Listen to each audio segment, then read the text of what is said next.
Hair fall होता क्यों है? मेल पैटर्न बार्डनेस कहते हैं उसको।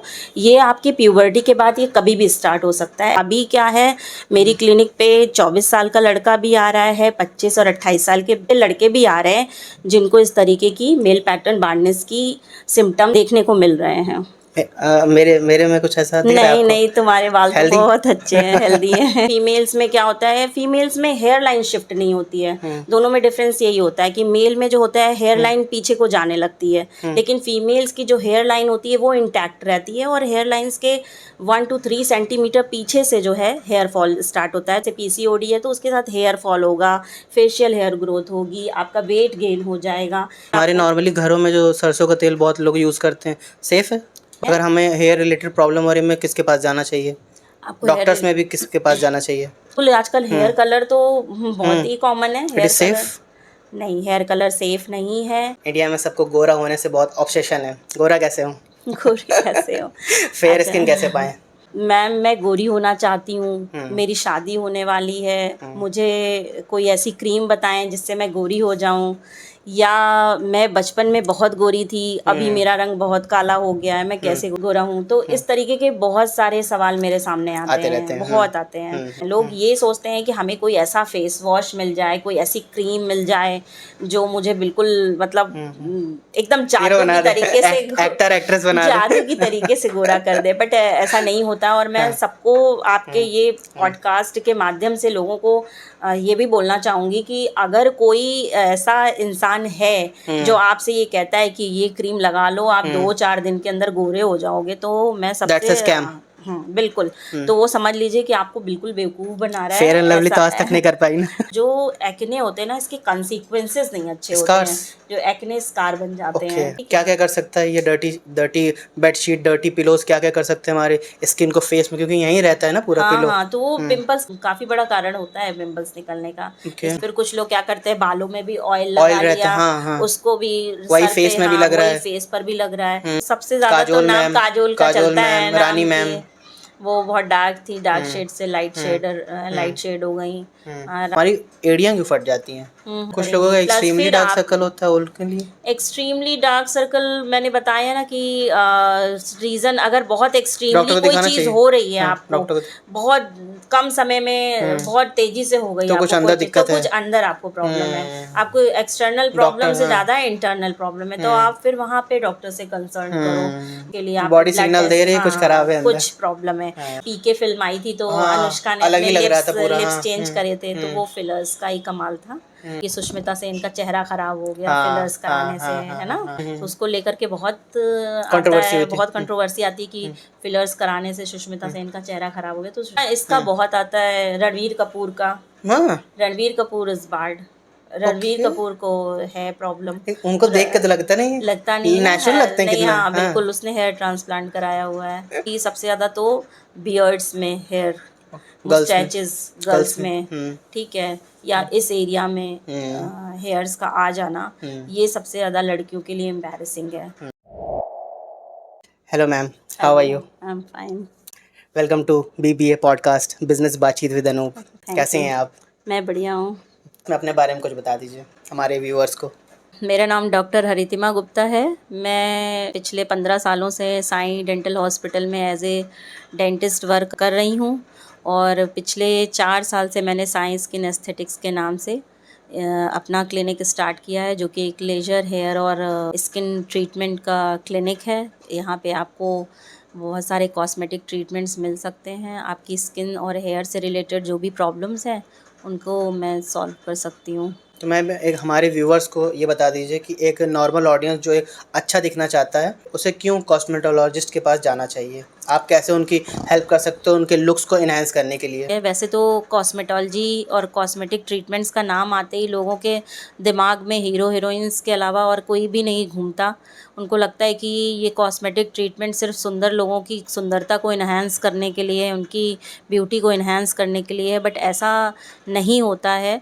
कुछ लोग ऐसे भी होते हैं जिनको सच में इन ट्रीटमेंट्स की ज़रूरत होती है। वो रियली अपने लुक्स को ले करके या अपनी स्किन की प्रॉब्लम प्रॉब्लम्स को लेकर के इतने स्ट्रेस में हो जाते हैं, उसकी वजह से उनको अपना सेल्फ कॉन्फिडेंस उनका ख़त्म हो जाता है, इवन वो खुद को प्यार नहीं कर पाते हैं। तो ऐसी सिचुएशंस को हैंडल करने के लिए ट्रीटमेंट आपको कराना चाहिए। जैसे आपको मेलाज़्मा का ट्रीटमेंट है, पिगमेंटेशन का ट्रीटमेंट है, एक्ने के स्कार्स हैं, उसका ट्रीटमेंट है। बहुत से मेरे पास पेशेंट्स आते हैं जो कि दिल्ली, बॉम्बे में भी अपना पीआरपी ट्रीटमेंट कराने जाने के लिए रेडी थे। अब जो है वो जान करके खुश हो जाते हैं कि चलो ट्रीटमेंट मुझे यहाँ फ़तेहपुर में भी अवेलेबल हो सकता है। तो आप ये हेयर फॉल से रिलेटेड प्रॉब्लम्स के लिए जा सकते हैं। प्लस एजिंग से रिलेटेड कुछ प्रॉब्लम्स होती हैं, तो उसके लिए जैसे फाइन लाइंस हैं, रिंकल्स हैं, इन सारी चीज़ों का सॉल्यूशन है। हेयर फॉल से हम लोग स्टार्ट करते हैं। हेयर फॉल होता क्यों है? हेयर फॉल मेल और फीमेल दोनों में ही देखने को मिलते हैं। तो मैं पहले मेल और फीमेल में कॉमन कॉजेज़ की बात कर लेती हूँ कि कॉमनली ये मेल और फीमेल में आजकल दोनों में ही क्यों देखने को मिल रहा है। तो ऐसा होता है कि आजकल का जो एनवायरमेंटल पॉल्यूशन है, जो इमोशनल और जो स्ट्रेस है लोगों पर, फिज़िकल स्ट्रेस है, प्लस जो उनकी डाइटरी हैबिट्स है, डिफ़िशियंसीज़ हैं, प्लस आजकल जो फ़ैशन में हम लोग केमिकल और हीट ट्रीटमेंट्स कराते हैं, उससे जो है मेल और फीमेल दोनों बहुत में ज़्यादा ही हेयर फॉल। एक्सपोज है। हम लोग खाना खा रहे हैं तो भी केमिकल से एक्सपोज हैं, बिल्कुल। एयर में भी केमिकल है, हर एक चीज़ से केमिकल्स हम लोग एक्सपोज हैं, तो उसकी वजह से भी कॉज होता हाँ, है। हाँ, ये सब तो है ही है, क्योंकि कोई भी चीज़ हमें पूरी शुद्ध नहीं मिल रही है। जो भी चीज़ें खा रहे हैं हम लोग शुद्ध नहीं और है। उसका इफ़ेक्ट तुरंत तो होता नहीं है, वो लॉन्ग टर्म में आपको लॉन्ग देखना टर्म है, में पता क्रॉनिकली चलता है। आपको देखने को मिलता है। आज अगर बर्गर खा रहे हैं, आज अगर कुछ अनहेल्दी खा रहे हैं, तो तुरंत उसका हाँ, तो उसका मतलब आपको हेल्दी न्यूट्रिशन नहीं मिल रहा है। इसका मतलब आपको हेल्दी चीज़ें सिर्फ कैलोरी जितने मिल भी, जा रही है हाँ, ना, पेट भर कैलोरी रहा है। मिल जा रही है, आपका हाँ। पेट भर जा रहा है, लेकिन आपको जो मिलना चाहिए, न्यूट्रिशन जो मिलना चाहिए, एक्चुअल न्यूट्रिशन, जैसे जो हेयर फॉल को रोकता है, विटामिन्स हैं, मिनरल्स हैं, जो प्रोटीन्स हैं, आपके हेयर को जो बनाते हैं, जो उसका मेन स्ट्रक्चर बनाती है प्रोटीन, वही आपको लैक कर रहा है। तो इस वजह से आपको दोनों में ही, लड़के और लड़कियों दोनों में ही हेयर फॉल देखने तो को मैम मिलता है। क्या हेयर फॉल तो मैंने सुना है कि कुछ बाल से नेचुरली होते ही हैं, रोज़ाना कुछ ना हाँ, कुछ झड़ते ही हैं, हाँ, हाँ, उसमें क्योंकि हेयर ग्रोथ की एक साइकिल होती है, जिसकी वजह से आपको जो है हेयर फॉल एक नेचुरल प्रोसेस है। 60 हेयर फॉल अगर आपके पर डे हो रहे हैं तो ये नेचुरल है, लेकिन फिर भी लोग इसको देख करके घबरा जाते हैं। बट ये हेयर ग्रोथ साइकिल की वजह से होती है। हेयर ग्रोथ पेड़ के साइकिल जो पत्तों के है, जैसे, पेड़ के हाँ, पत्तों के जैसे। हाँ, बिल्कुल। जैसे हर चीज़ का एक समय होता है, कुछ समय वो तक ग्रो करते हैं, उसके बाद स्टे करते हैं और फिर उसके बाद वो ख़त्म हो जाते हैं। इसी तरीके से बालों की भी हेयर साइकिल होती है। इनको 3 स्टेजेस होती हैं, anagen stage, catagen stage and telogen stage. तो जो इसकी एनाजन स्टेज होती है, इसमें बालों की ग्रोथ होती है, ये लगभग 2 से 8 साल तक रहती है। हम और कैसे? मतलब इसमें आपके बालों की ग्रोथ होगी, उनकी लेंथ बढ़ेगी, सारा चीज़ें इसी फेज़ में होता है। और उसके बाद जब उसकी कैटाजन स्टेज आती है, तो जो फॉलिकल्स का ग्रोथ होता है, वो उसको जो न्यूट्रिशन होते हैं वो कम होने लगते हैं, जिसकी वजह से वो श्रिंक करने लगते हैं। फिर टेलोजन स्टेज कैसे में वो पता फॉल करें हो कि जाते ये हैं। हमारे बाल नॉर्मली हैं और अब बाल्डनेस चालू हो गई है? मेल में बार्डनेस, कैसे पता करें, फिर फीमेल मेल में आएँगे? में आपको कई स्टेजेस होती हैं एक्चुअली। जो मेल पैटर्न बार्डनेस कहते हैं उसको, ये आपकी प्यूबर्टी के बाद ये कभी भी स्टार्ट हो सकता है। ऐसा नहीं है कि कुछ पर्टिकुलर टाइम है कि इतने के बाद ही साइंस क्या होते हैं? मैं जानना चाहता हूँ, जैसे कहाँ से बाल जाने लगे तो मेल पैटर्न बार्डनेस जो है आपको, ये एक लॉन्ग टर्म होगी, ये हेरिडिटरी और मेल हार्मोन से रिलेटेड होती है। इसमें क्या होता है, आपकी हेयर लाइन जो है पोस्टीरियरली जाने लगती है, मतलब ये जो आपकी हेयर लाइन है ये बैक होने लगेगी। प्लस आपके जो क्राउन एरिया है, यहाँ पे आपकी हेयर थिनिंग होने मेल लगती में है। सबसे बड़ा हिस्सा मेल है? में ये सबसे बड़ा रीज़न होता है हेयर फॉल का, लेकिन ये लॉन्ग टर्म होता है। बट अभी क्या है, मेरी क्लिनिक पे 24 साल का लड़का भी आ रहा है, 25 और 28 साल के लड़के भी आ रहे हैं, जिनको इस तरीके की मेल पैटर्न बार्डनेस की सिम्टम्स देखने को मिल रहे हैं। मेरे मेरे में कुछ ऐसा दिख रहा है नहीं, आपको? नहीं, तुम्हारे बाल तो हेल्दी? बहुत अच्छे हैं, हेल्दी हैं। कोई किसी हेल्दी तरह है, का कोई बट साइन तुम तो नहीं है? बर्गर पिज़्ज़ा वाले लग रहे हो। ठीक है, ठीक। तो फीमेल में कैसे देखें? फीमेल में भी इसी तरीके से उनकी भी स्टेजेस होती हैं, 3 स्टेजेस होती हैं। अच्छा, ये जो मेल और फीमेल में जो जेनेटिक हेयर लॉस होता है, हेरिडिटरी वाला, जो कि जीन के एक्सप्रेशन से होता है, ये जो है इसको मेल पैटर्न बार्डनेस या फीमेल पैटर्न बार्डनेस है, इसको एंड्रोजेनिक एलोपेशिया कहते हैं। तो इसमें भी फीमेल्स में क्या होता है, फीमेल्स में हेयर लाइन शिफ्ट नहीं होती है। दोनों में डिफरेंस यही होता है कि मेल में जो होता है हेयर लाइन पीछे को जाने लगती है, लेकिन फीमेल्स की जो हेयर लाइन होती है वो इंटैक्ट रहती है, और हेयर लाइंस के 1 to 3 सेंटीमीटर पीछे से जो है हेयर फॉल स्टार्ट होता है। तो ये एरिया, क्राउन एरिया में उनके भी हेयर थिनिंग होने लगती है, और जब वो पार्टीशन करते हैं तो उनका जो सेंटर पार्टिंग है वो काफ़ी वाइड होने लगता है। तो इस तरीके से आप समझ सकते हैं, और ये लॉन्ग टर्म होता है, बहुत जल्दी नहीं होता है, बट धीरे धीरे प्रोसेस में होता है। आपको लगेगा कि आपके बाल झड़ भी रहे हैं, कम भी हो रहे हैं, आपकी जो डेंसिटी है बालों की वो कम होती चली जा रही है। फीमेल्स में यही मैंने देखा है कि फीमेल में डेंसिटी कम, मेल में भी ऐसा ही है, मेल में भी डेंसिटी कम होती है, लेकिन उनका पर्टिकुलर ये होता है कि ये शो पूरा करने लगता है, मॉन्क लाइक बार्डनेस आ जाती है लास्ट तक। तो कैसे अपने आप को इसमें इसमें क्या क्योर कर सकते हैं? क्योरिंग के लिए देखिए, सबसे ज़्यादा तो मैं आपको सबसे पहले जो कुछ टिप्स दे देती हूँ कि आपको हेयर फॉल को रोकने के लिए आप क्या क्या कर सकते हैं। तो हेयर फॉल को रोकने के लिए सबसे जो अच्छा तरीका है, पहले तो हम उसके कारण का पता करें, ठीक है, कि कारण क्या है। जैसे मेल पैटर्न बार्डनेस के बारे में आपको बताया, फीमेल्स में ऐसे ही डिफरेंट कॉजेज़ होते हैं। फीमेल्स में आपको सबसे ज़्यादा देखने को मिलेगा कि उनको पीसीओडी की प्रॉब्लम हो सकती है, हार्मोनल चेंजेस हो सकते हैं ड्यूरिंग प्रेगनेंसी, ड्यूरिंग मीनोपॉज, या फिर उनको एनीमिया की प्रॉब्लम हो सकती है। मेल और फीमेल्स में एनीमिया का जो रेशियो है वो थोड़ा डिफरेंट है, फीमेल्स में ज़्यादा एनीमिया होती है, तो एनीमिक डिफिशियंसी की वजह से हो सकता है। और फिर फीमेल्स ज़्यादा यूज़ कर रहे हैं केमिकल और हीट ट्रीटमेंट्स वगैरह, कर्लर है लिपस्टिक से लेके, है ना, सारे मेकअप से, तो थोड़ा केमिकल्स को लेकर के थोड़ा ज़्यादा एक्सपोजर है उनका, तो इन वजहों से हेयर फॉल हो रहा है। तो अब हमने कॉजेज़ की बात कर ली, तो अब हमें ये देखना है कि सबसे पहले हमें कॉज को दूर करना है, उसमें क्या कॉज है जिसकी वजह से आपको हेयर फॉल हो रहा है। तो सबसे ट्रीटमेंट का जो मेन फाउंडेशन होगी, आपको कॉज सर्च करना है। अगर आपको डिफिशियंसी है तो आप डिफिशियंसीज़ को दूर करने की कोशिश करेंगे। अगर आपके हार्मोनल कॉजेज़ हैं तो आप हार्मोन्स को चेक करेंगे, हार्मोन्स में क्या प्रॉब्लम आ रही है। जैसे पीसीओडी है तो उसके साथ हेयर फॉल होगा, फेशियल हेयर ग्रोथ होगी, आपका वेट गेन हो जाएगा। इस तरीके की चीज़ें आप देखते हैं और साथ में हेयर फॉल देखते हैं, तो आपको कहीं ना कहीं आपके पीरियड्स जो होंगे वो ऊपर नीचे होंगे, तो आप जा करके उसको डायग्नोस कराएंगे। तो इसी तरीके से आपको पहले कॉजेज़ पे जाना है। फिर जो सबसे बड़ा कारण है हेयर फॉल का, अगर स्टडीज़ को देखा जाए तो पता चलता है कि जो हेयर फॉल का सबसे बड़ा कारण है वो आपकी डिफिशियंसीज़ है, क्योंकि जो डाइटरी हैबिट है वो सही नहीं है हम लोगों की। तो जो डिफिशियंसी ये हमारे कंट्रोल में है। हाँ, एक होता है जेनेटिक्स, तो हमारे कंट्रोल में नहीं है, वो हमारे कंट्रोल में नहीं है, लेकिन हम अपनी डाइट को प्रॉपर कर सकते हैं। तो सबसे पहले हमें अपनी डिफिशियंसीज़ के लिए फोकस डाइट पे ध्यान देना है। इंटरनल अपने को क्लीन करना है, इंटरनली कैसे आपको अपनी डाइट सही करनी है। तो उसमें आपको सबसे पहले जो है आपको अपनी डाइट में प्रोटीन पे फोकस करना है। तो जो भी वेजिटेरियन हैं वो लोग दाल है, छोला है, राजमा है, पनीर है, दूध है, दही है, इस तरीके की चीज़ों से अपनी उस प्रोटीन की रिक्वायरमेंट को पूरा करेंगे। और अगर नॉन वेजिटेरियन है तो आपके पास काफ़ी ऑप्शन है, आप मीट ले सकते हैं, फ़िश ले सकते हैं, आप चिकन ले सकते हैं, साथ में आपके पास वेज वाले ऑप्शंस हैं। तो वो आप सारी चीज़ें अपनी डाइट में देखेंगे। फिर उसके बाद आता है विटामिन्स और मिनरल्स। हमें क्या करना है अपनी डाइट में विटामिन्स लेने के लिए, फ्रूट्स हैं, सैलड है, ग्रीन वेजिटेबल्स हैं, इनको इंक्लूड करना है ताकि आप अपनी डाइट को इम्प्रूव कर सकें। अब आप अगर डाइट ले रहे हैं, आपको लग रहा है कि डाइट में प्रॉब्लम है, तो आप सप्लीमेंटेशन कर सकते हैं। तो सप्लीमेंटेशन करने के लिए आपको जो विटामिन्स और मिनरल्स हैं और प्रोटीन है, इनका सप्लीमेंटेशन करना है।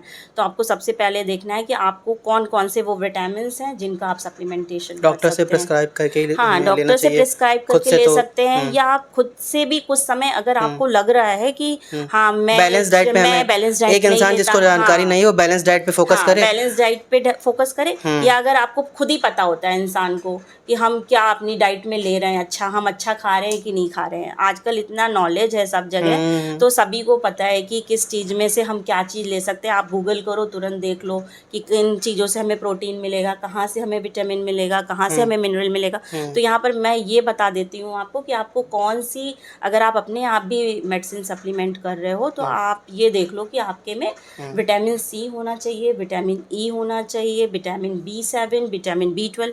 B7 के बारे में तो सभी लोग बहुत अच्छे से जानते हैं, उसको बायोटिन कहते हैं। तो आजकल बायोटिन गमी वगैरह काफ़ी ज़्यादा फैशन में है। तो जो ये बायोटिन होता है ये प्रोटीन के सिंथेसिस में, आप बालों की प्रोटीन का जो सिंथेसिस होता है केराटिन प्रोटीन, उसमें हेल्प करता है। तो बायोटिन है, प्लस जो है आपको डिफिशियंसीज़ हैं, डिफिशियंसी जैसे एनीमिया डिफिशियंसी से बचने के लिए आपको आयरन, फॉलिक एसिड, जिंक और विटामिन B12 पे फोकस करना है, क्योंकि ये सारी चीज़ें आपके ब्लड फॉर्मेशन में हेल्प करती हैं, ये चारों चीज़ें। तो इस तरीके से आप अपने सप्लीमेंटेशन को देख सकते हैं कि आप क्या चीज़ सप्लीमेंट कर सकते हैं। उसके बाद प्रोटीन हो गया। आप क्या कर सकते हैं, अपनी हेयर केयर। आपका एक मुद्दा ये भी है कि आप अपने बालों की केयर कैसे करते हैं। तो आपको बहुत ही ज़्यादा हार्श शैम्पू वगैरह का इस्तेमाल नहीं करना है, बहुत ही माइल्ड शैम्पू का इस्तेमाल करना है, ताकि आप अपने स्कैल्प पे लगे डस्ट को क्लियर कर सके, ना कि उसमें जो आपके बालों में नेचुरल ऑयल है या जो मॉइस्चर है उसको ड्रेन ना होने पाए। तो आप अपने हेयर टाइप के हिसाब से शैम्पू चूज़ करके जो है आप यूज़ करें, और कोशिश करें कि माइल्ड शैम्पू का यूज़ करें। और उसके बाद आप जैसे ऑयलिंग के बारे में मैं बता दूं कि आप बालों में ऑयलिंग आप कर सकते हैं, बट आपको ऑयलिंग बहुत ज़्यादा नहीं करनी है, क्योंकि ऑयल बहुत ज़्यादा कितना कर सकते हैं हफ्ते में, दिन में? ऑयलिंग वीक में एक बार कर लें या 2 बार कर लें, लेकिन ऑयल को बहुत ज़्यादा देर अपने बालों में नहीं क्योंकि रखना है। नेचुरली वो प्रोड्यूस करती है हमारी बॉडी नेचुरली आपका सेबेशियस ग्लैंड्स होती हैं जो कि ऑयल प्रोड्यूस करती हैं स्कैल्प में भी। इसी वजह से स्कैल्प ऑयली होता है या स्कैल्प ड्राई होता मसाजिंग है। से फायदा मिलता है? हाँ ऑयल मसाज बिल्कुल, से? ऑयल मसाज आप करेंगे तो उससे आपका ऑयल मसाज का क्या रोल होता है कि ये आपके जो स्कैल्प है इसमें ब्लड सर्कुलेशन को इम्प्रूव करता है, और जब भी आप ब्लड सर्कुलेशन को इम्प्रूव करेंगे तो आपके जो हेयर फॉलिकल हैं उनको नेचुरली नरिशमेंट मिलेगा। तो जो ऑयल का पर्पज़ है वो मोस्टली यही है कि आप उसको बहुत ही मतलब जेंटल मसाज करें, मतलब कभी भी विग्रेस मसाज नहीं करनी चाहिए। हमारे नॉर्मली घरों में जो सरसों का तेल बहुत लोग यूज़ करते हैं, सेफ़ है बालों के लिए? हाँ सेफ है। देखिए मैंने बताया ना कि ऑयल का बहुत ज़्यादा रोल नहीं है। ऑयल का रोल आपके हेड मसाज में ही है, जो कि आपके ब्लड सर्कुलेशन को इम्प्रूव कर रहा है। लेकिन इस समय जो ट्रेंड में है वो मिक्स ऑयल चल रहे हैं कि कई तरीके के ऑयल का मिक्सचर है, जैसे olive oil, coconut oil, onion oil, इस तरीके के ऑयल के कॉम्बिनेशंस चल रहे हैं। किन्हें लगाने चाहिए और किन्हें नहीं लगाने, किनको अवॉइड कर, कैसे ऑयल्स को अवॉइड करना चाहिए? हाँ, जिनका ऑयली स्कैल्प है उनको तो थोड़ा सा अवॉइड करना चाहिए, क्योंकि जितना भी आप अपने स्कैल्प में ऑयल करते हो तो उसकी वजह से डस्ट का जो कलेक्शन है वो ज़्यादा बढ़ जाता है। प्लस जो है आपके जो स्कैल्प है वो फंगल इन्फेक्शन को प्रोन हो जाते हैं। तो ऐसे में आपको स्कैल्प में डैंड्रफ देखने को मिल जाती हैं। ये डैंड्रफ ऑयली स्कैल्प की वजह से भी हो सकती हैं, या फिर हो सकता है कि ये फंगल इन्फेक्शन की वजह से हो जाएं। तो इसलिए ऑयल आप जो है बस जो है लगाएं और 2-3 घंटे जो है आप लगाएं, और उसके बाद आप अपना हेड वॉश कर दें। या अगर आप ज़्यादा से ज़्यादा करते हैं तो ओवरनाइट आप सिर्फ ऑयल एप्लीकेशन करें, बाकी उसको रिमूव कर दें। तो मैक्सिमम हम लोग हफ्ते में 2 बार कर सकते हैं, मिनिमम 1 हाँ 2 बार कर सकते हैं। डिपेंड करता है कि आपके पास कैसा टाइम है, क्या है। शैम्पू कितने बार कर सकते हैं? शैम्पू भी आपको, ये भी आपका डिपेंड करता है कि आपकी घर से बाहर जाने की कितना बार आप कितना आप घर से बाहर रहते हैं, आप कैसी जगहों पे जाते हैं, क्या आपका स्कैल्प गंदा हो रहा है। अगर आप जैसे क्लीन ऑफिसेज में बैठे हैं, एसी में बैठे हैं, आपके हेयर्स उतने गंदे नहीं होंगे, तो आप वीकली 2 टाइम्स भी कर सकते हैं। अगर आप बहुत जाते हैं बाहर तो आपको वीकली 3 टाइम्स भी कर सकते हैं, क्योंकि स्कैल्प को क्लीन रखना मेन है। मैं इंडोर ही ज़्यादातर रहता हूँ, जैसे हफ्ते में मैं कोचिंग में रहता हूँ और बाकी बाकी टाइम घर में बहुत रेयरली होता है, कुछ सामान लेने का इंपॉर्टेंट तो ही बाहर निकला, तो मेरा बाहर आउटडोर नहीं होता, लेकिन हफ्ते में ऑटोमेटिकली संडे को मैंने वॉश किया तो नेक्स्ट संडे आते आते हार्डनेस आने लगती है बालों में। हाँ, तो तो तुम्हें वो कम से साइन कम है कि है ना, 2 बार करना चाहिए। 2 बार करना हाँ, चाहिए। वीकली मैं तो 2 बार प्रेफ़र तो ये करती साइन है हूँ। हार्डनेस आ रही है बालों में, तो हाँ, मतलब डस्ट डिपॉज़िट हुआ है ना? डस्ट डिपॉज़िट हो रहा है, उसके ऊपर हुँ। कोटिंग हो रही है बालों के ऊपर, हुँ। या अगर हमने कोई सीरम वग़ैरह या कुछ भी अपने बालों पे यूज़ किया है, तो हुँ। उसमें भी कुछ ना कुछ डर्ट बैठ जाएगी, तो आपको तो हम क्लीन। लोग बाल्डनेस की जो बात कर रहे थे, हम लोग स्टार्ट किया था बाल्डनेस से, तो हमारे इंडिया में बहुत सारे मिथ्स हैं। मैं ये बताना चाहूँगी कि जो हेयर फॉल होती है उनकी स्टेजेस होती हैं, ठीक है। तो जो फर्स्ट स्टेज होती है उसमें तो आपका बहुत ही माइल्ड सा हेयर फॉल होता है और आप उसको कंट्रोल कर सकते हैं। सेकंड स्टेज में क्या होता है कि थोड़ा सा आपकी जो विज़िबल हो जाती है। हाँ, आपकी जो हेयर फ़ोरहेड लाइन है वो हाँ, फ़ोरहेड बैक बैक को पे। जाने लगती है। फिर थर्ड स्टेज आती है जब आपका यहाँ पे क्राउन भी हल्का हल्का सा जो है दिखने लगता है, और जो फोर्थ, थिकनेस भी कम होती है हाँ, इससे, ये भी बालों सही। की थिकनेस कम हो जाती है, उनकी डेंसिटी कम हो जाती है, उनके नंबर्स कम हो जाते हैं। फिर उसके बाद क्या होता है कि जैसे ही आपका फोर्थ स्टेज आता है, तो फोर्थ स्टेज में आपको बहुत ही सीवियर हेयर फॉल होता है। तो ये जो 4 स्टेजेस मैंने बताई, आपको इन 4 स्टेजेस तक ट्रीटमेंट लेना चाहिए, चाहिए हाँ। ठीक है। ऐसा नहीं करना चाहिए कि आप अपने नुस्खे पे हाथ पे हाँ। हाथ धर के बैठ जाएं। तो आपको ये फोर्थ स्टेज तक मेरे हिसाब से ट्रीटमेंट लेना चाहिए, क्योंकि अगर आप फोर्थ स्टेज तक डिफरेंट ट्रीटमेंट्स रिलाय लेते नहीं हो, करना चाहिए ना नुस्खे पे, ट्रिक्स एंड हाँ, ट्रिक नुस्खे हाँ। पर नहीं करना चाहिए, बट कुछ तो होम रेमेडीज, जब क्योंकि हाँ। बाल झड़ते हैं ना हाँ। इंसान के, तो हर तो तरीके वो पे हाथ बहुत पैर मारता से है। स्ट्रेस और हाँ। डिप्रेशन में जाने लगता है, तो वो हर तरीके ये भी की एक कारण चीज़ें, है, ये भी एक हाँ कारण है। हाँ, हम बहुत गलत ज़्यादा। प्रोडक्ट्स यूज़ करने लगते हैं, गलत चीज़ें यूज़ करते हैं, उससे भी हमारा हेयर फॉल होने लगता है। तो वो बचना है इस चीज़ से कि हमें कोशिश करना है कि हमें सही प्रोडक्ट चूज़ करने हैं। अगर हमें हेयर रिलेटेड प्रॉब्लम हो रही है, हमें किसके पास जाना चाहिए? आपको डॉक्टर्स हेयर, में भी किसके पास जाना चाहिए?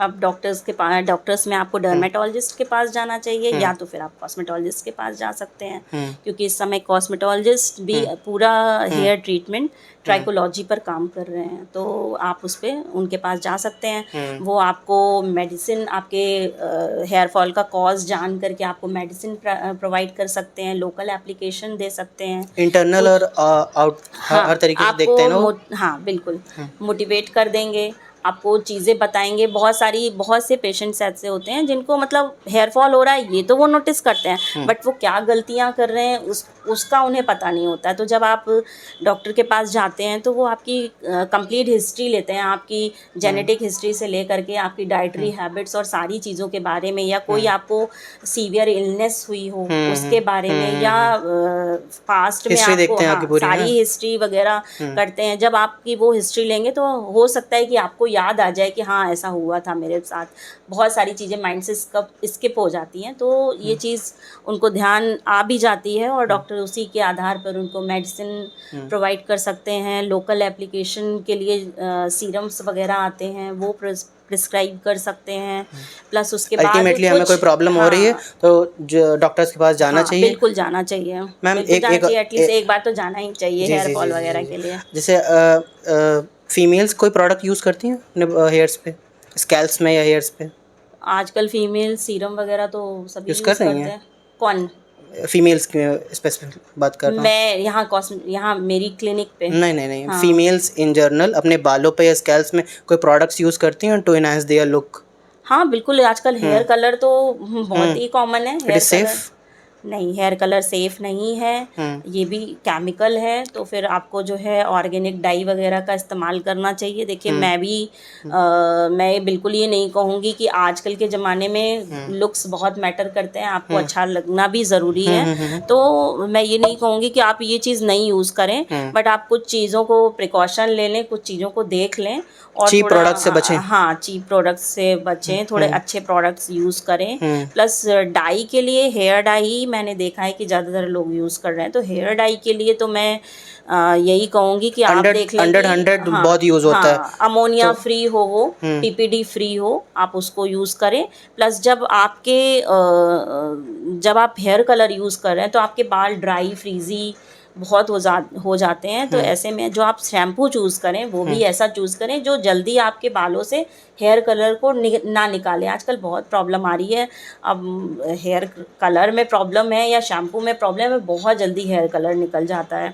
तो लोग बहुत परेशान हैं कि आज लगाया और हफ्ते भर में ही कलर जो है ड्रेन आउट हो गया। तो क्या होता है कि ऐसे में आपको थोड़ा सा शैम्पू ही, आप जो इस समय ऑप्शन है मेरे हिसाब से, कि आप शैम्पू ही ऐसा माइल्ड यूज़ करें, एसएलएस फ्री यूज़ करें, जिसमें एसएलएस फ्री हो, ताकि आप उसको आपका वो कलर इतनी जल्दी से आपके बालों से ना निकाले कि आपको जल्दी जल्दी अपने कलर्स को, हेयर को कलर करना पड़े। तो आप और प्लस उसके साथ उसमें देख लें कि उसमें व्हीट प्रोटीन हो या हाइड्रोलाइज प्रोटीन हो, जिसकी जो कि आपके बालों के टेक्सचर को इम्प्रूव करेगा, क्योंकि प्रोटीन देगा। तो ये हम लोगों ने जान लिया कि जो फीमेल्स होती हैं, फीमेल्स अपने हेयर मेल्स पे, भी यूज़ कर रहे हैं, फीमेल और मेल मैंने इसलिए अलग। प्रोडक्ट पूछा।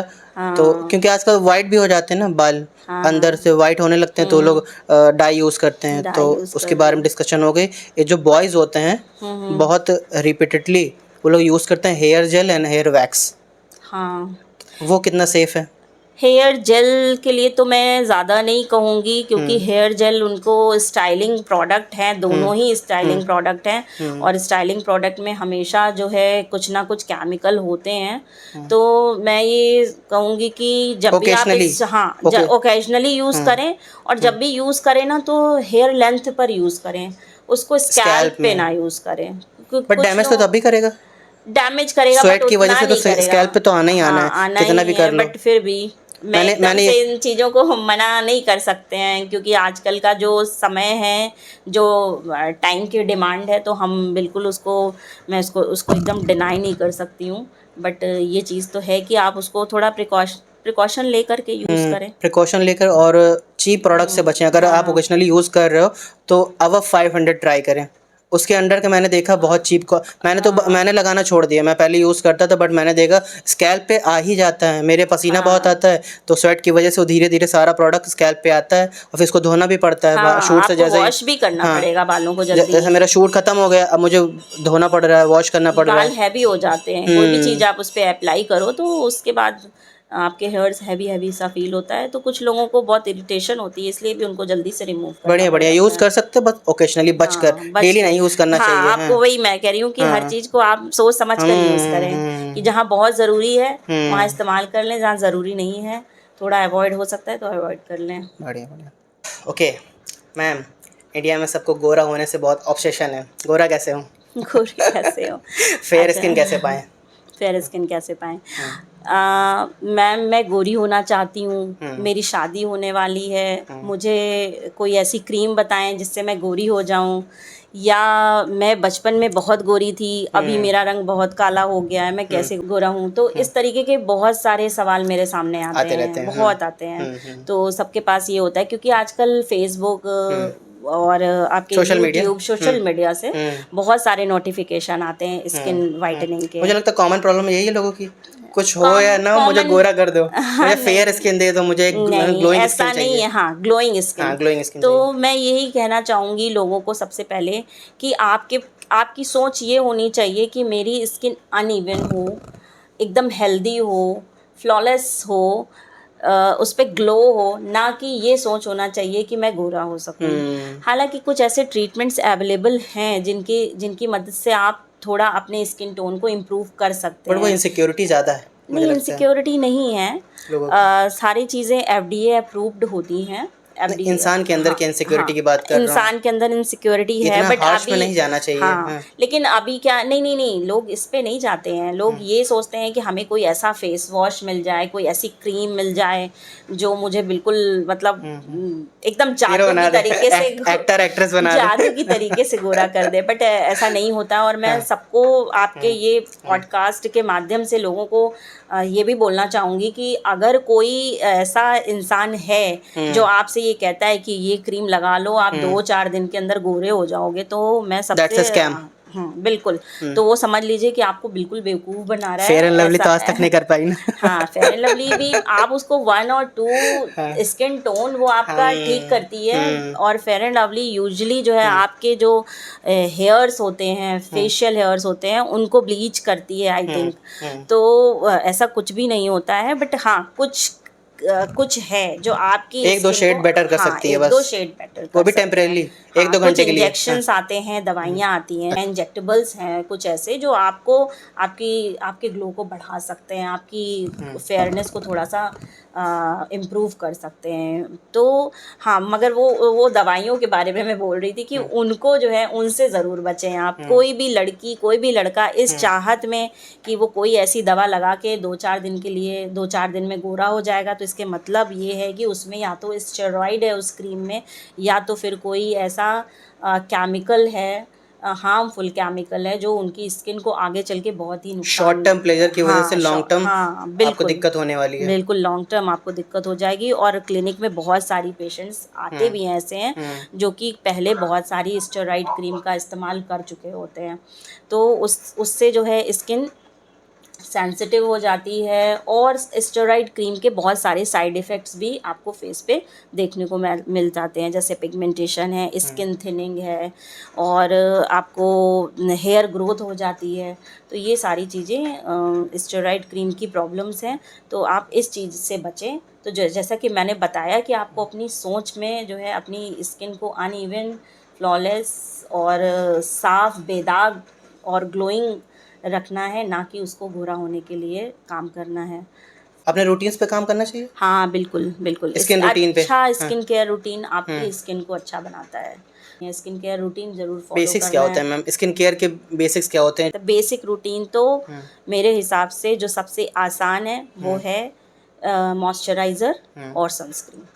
ओके। तो जो लोगों में टैनिंग की प्रॉब्लम, उनके कलर पिगमेंटेशन की प्रॉब्लम, उसका 80% 90% रीज़न तो आपका यूवीबी और यूवीए एक्सपोज़र है, मतलब आपका अल्ट्रा वायलेट एक्सपोज़र है। ओके। तो आपको सबसे ज़्यादा जो ज़रूरी है वो आपको अपने लिए सनस्क्रीन का जो है एप्लीकेशन करना है। तो सनस्क्रीन आप अप्लाई करें, तो जो आपका बेसिक जो है फाउंडेशन आप कह सकते हैं स्किन केयर का, तो वो मॉइस्चराइज़र है, और अगर उसके बाद है तो वो फिर आपका सनस्क्रीन है। तो व्हाट इज़ द ये correct way of use sunscreen? Sunscreen आपको चूज़ करनी है आपके अकॉर्डिंग, मतलब पहली बात तो आपको अपने स्किन टाइप के हिसाब से सनस्क्रीन चूज़ करनी है। आपकी स्किन ऑयली है कि आपकी स्किन ड्राई है, तो आप उस हिसाब से पहले तो आप अपनी सनस्क्रीन चूज़ करेंगे। अगर आपकी स्किन ड्राई है तो आप जो है cream base lotion base sunscreen choose करेंगे। अगर आपकी स्किन ऑयली है तो आप gel base sunscreen, SPF ma'am कुछ होता है? हाँ, एसपीएफ सन प्रोटेक्शन फैक्टर इसको कहते हैं। कितना होना और चाहिए? ये भी डिपेंड करता है। फिर भी अगर आप जैसे आप इंडोर हैं, थोड़ी देर के लिए 15-20 मिनट के लिए आपको धूप में जाना होता है, फिर आप अंदर बैठ जाते हैं ऑफिस में, या आप घर में ही रहते हैं पूरे टाइम, तो फिर आपको 30 एसपीएफ इज़ इनफ। लेकिन अगर आप आउटडोर बहुत ज़्यादा रहते हैं, बहुत ज़्यादा आपको धूप में जाना पड़ता है, तो फिर आपको 50 एसपीएफ का सनस्क्रीन यूज़ करना चाहिए। वो भी ऐसा सनस्क्रीन देखना चाहिए कि जो लॉन्ग लास्टिंग आपको फेस पे रुके, मतलब कि बाहर जाने वाटर से रेजिस्टेंट हो, स्वेट रेजिस्टेंट हो, इस टाइप का सनस्क्रीन यूज़ बाहर करना चाहिए। जाने से पहले हमें सनस्क्रीन लगाना चाहिए या फिर? बिल्कुल, बाहर निकलने के 20 मिनट पहले आपको सनस्क्रीन का एप्लीकेशन कर लेना चाहिए फेस पे, और उसके बाद आपको निकलना चाहिए, क्योंकि सनस्क्रीन जो है 20 मिनट लेती है एक्टिवेट होने मैम में। मैं जैसे मैंने एक वीडियो में देखा था कि उसमें कहा था कि अगर आप नहीं बाहर नहीं भी जा रहे हो तब भी लगाना चाहिए, हाँ, लाइक अ बिल्कुल, मॉइस्चराइज़र। बिल्कुल, बिल्कुल। ऐसा? अभी आजकल क्या है कि हम लोग जैसे ये जो रूम्स में जैसे लाइट है, ओके। और हम कुकिंग करने गए तो किचन में जो हमारा किचन की जो हीट होती है उसमें भी आपका कहीं ना कहीं जाने अनजाने यूवी एक्सपोजर हो जाता है। ओके। प्लस आप गैजेट्स चलाते हैं, या तो ऑल टाइम आप मोबाइल की लाइट आपके फेस पे रहती है, या आप अगर लैपटॉप कंप्यूटर यूज़ कर रहे हैं तो उसकी लाइट आपके फेस पे रहती है। तो इस समय तो यही ट्रेंड में है कि आपको हर तरीके की लाइट से प्रोटेक्शन करना ही करना है। तो इसलिए आप घर में भी हैं तो भी आपको सनस्क्रीन अप्लाई करना है। हाँ, ये है कि आप घर में हैं तो आप एक बार कर लें, और अगर आप घर से बाहर रहते हैं, बाहर निकलने का काम है, तो आप 2 बार तो आपको सनस्क्रीन अप्लाई करनी है। 3 to 4 आवर में आपको सनस्क्रीन दोबारा अप्लाई करनी होती है। मैम मैं अपना स्किन केयर आपसे शेयर करता हूँ, आप बताइए कि इसमें क्या फ़्लॉ है। इसमें सुबह उठा, अपना सबसे पहले फेस वॉश किया, फेस वॉश करने के बाद मॉइस्चराइज़र यूज़ किया, ठीक है। उसके बाद अगर सनस्क्रीन तो मैं यूज़ नहीं करता, आपने रिकमेंड किया तो मैं यूज़ करूँगा, बस मैं इतना ही करता हूँ। और शाम को फिर मैं एक बार फेस वॉश करता हूँ और मॉइस्चराइज़र वैसलीन लगा लेता हूँ। ठीक है। अभी जैसे कि तुम यहाँ आए ना, तो तुमने बोला कि तुम्हें स्वेटिंग बहुत होती है, इसका मतलब तुम्हारे फेस पे ऑयल आ जाता है, तो इट्स ओके कि तुम 2 बार फेस वॉश करते हो, ठीक है। फेस वॉश करते हो, फिर मॉइस्चराइज़र की बात आती है, तो आप मॉइस्चराइज़र देख लो कि आपको कौन सा मॉइस्चराइज़र यूज़ करना है ना। तो आप कौन सा मॉइस्चराइज़र यूज़ मैं करते वैसलीन यूज़ करता हूँ, ऑल हैं? Time favourite. All time favourite, कोई बात नहीं है, वैसलीन में भी कोई बुराई नहीं है। देखिए, मॉइस्चराइज़र का काम ये होता है कि ये आपके स्किन को मॉइस्चराइज़ करता है, आपके जो नेचुरल मॉइस्चर है आपके फेस में उसको ये लॉक करता है। तो अगर आप वैसलीन यूज़ करते हो तो ये ऑक्लूसिव टाइप ऑफ मॉइस्चराइज़र है, और ये आपकी जो फेस का जो मॉइस्चर है उसको लॉक कर देता मेरे है। ग्लोनेस में वो कुछ फ़र्क कर रहा है? नहीं, बिल्कुल नहीं। अगर तुम्हें पिंपल्स वगैरह की भी प्रॉब्लम नहीं है तो फिर ठीक है। नहीं, मुझे पिंपल्स नहीं होते। हाँ, बिल्कुल नहीं होते तो अच्छी बात है ये। और कोई को सजेस्ट कर सकती हैं? स्किन केयर रूटीन नहीं, बता नहीं, सकती नहीं, हूँ। मेरे फेस के लिए, मेरे जैसे फेस के लिए फेस के लिए तुम्हारे वैसलीन से अच्छा क्या हो सकता है? कुछ और नहीं, अल्टरनेटिव? नॉर्मल तुम मॉइस्चराइज़र कोई ले सकते हो, बाकी वैसलीन अगर अगर अगर आप कंफर्टेबल हो, आपको आपको एक्ने वगैरह भी नहीं हो रहा है, तो इट मीन्स कि वो आपको सूट कर रहा है, तो आप उसको यूज़ कर लो। मैं उसमें बहुत ज़्यादा चेंजेस में मैं बिलीव नहीं करती हूँ कि आप बहुत ज़्यादा चेंजेस करो। हाँ, लेकिन ये है कि जैसे अभी तक तुम सनस्क्रीन नहीं यूज़ करते हो, ना। तुमने बताया, तो तुम अपने स्किन केयर रूटीन में सनस्क्रीन को ऐड कर लो, क्योंकि लड़के हो, घर से बाहर जाते ही होगे, बाइक चलाते होगे, तो सनस्क्रीन ऐड कर लोगे तो अच्छा रहेगा। मैम और कैसे? अभी इतनी एज आपकी है नहीं कि आपको और भी कुछ चीज़ों के बारे में बोलूँ मैं, तो इसलिए मैं तुम्हें तो नहीं सजेस्ट करूँगी, आपके लिए तो इतना ही। कहाँ अप्लाई करना चाहिए मैम क्या चीज़? सनस्क्रीन? सनस्क्रीन एक्सपोज पार्ट्स पे आपको, जैसे कि ये ये हाँ, हैंड्स में, हैंड्स हो गया, फेस पे फेस हो आप, गया, हाँ, या नेक। फिर आपको कोशिश करना चाहिए कि आप फुल स्लीव्स के कपड़े पहनो ओके, ताकि आप अपनी स्किन को प्रोटेक्ट कर सको। अदरवाइज आपका जो भी एक्सपोज पार्ट है उसको आप सनस्क्रीन से प्रोटेक्ट करना ज़रूरी है।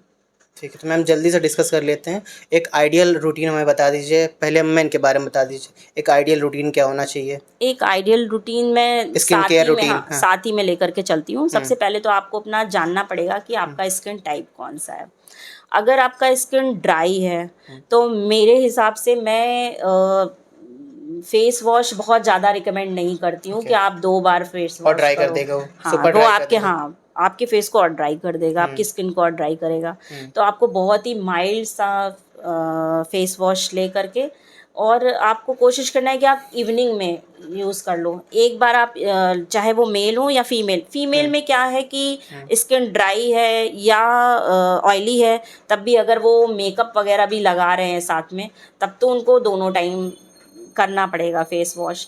अदरवाइज़ जो है एक टाइम मैं फेस वॉश रिकमेंड करती हूँ, वो भी ठीक। इवनिंग टाइम में, ठीक है। क्योंकि आप पूरा दिन काम करके बाहर आ जा करके सारा चीज़ें करके जब नाइट में आते हो, तो फिर आपको अपनी स्किन पे मतलब उसको अच्छा सा क्लीन करना ज़रूरी है, तो आप उसको क्लीन कर लो और उसके बाद उस पर मॉइस्चराइज़र लगा लो। फेस वॉश तो के बाद मॉइस्चराइज़र फेस वॉश के तुरंत? बाद मॉइस्चराइज़र तुरंत लगा लो, या अगर आपको कुछ कंसर्न है तो आप नाइट में ट्रीटमेंट्स कर सकते हो अपना।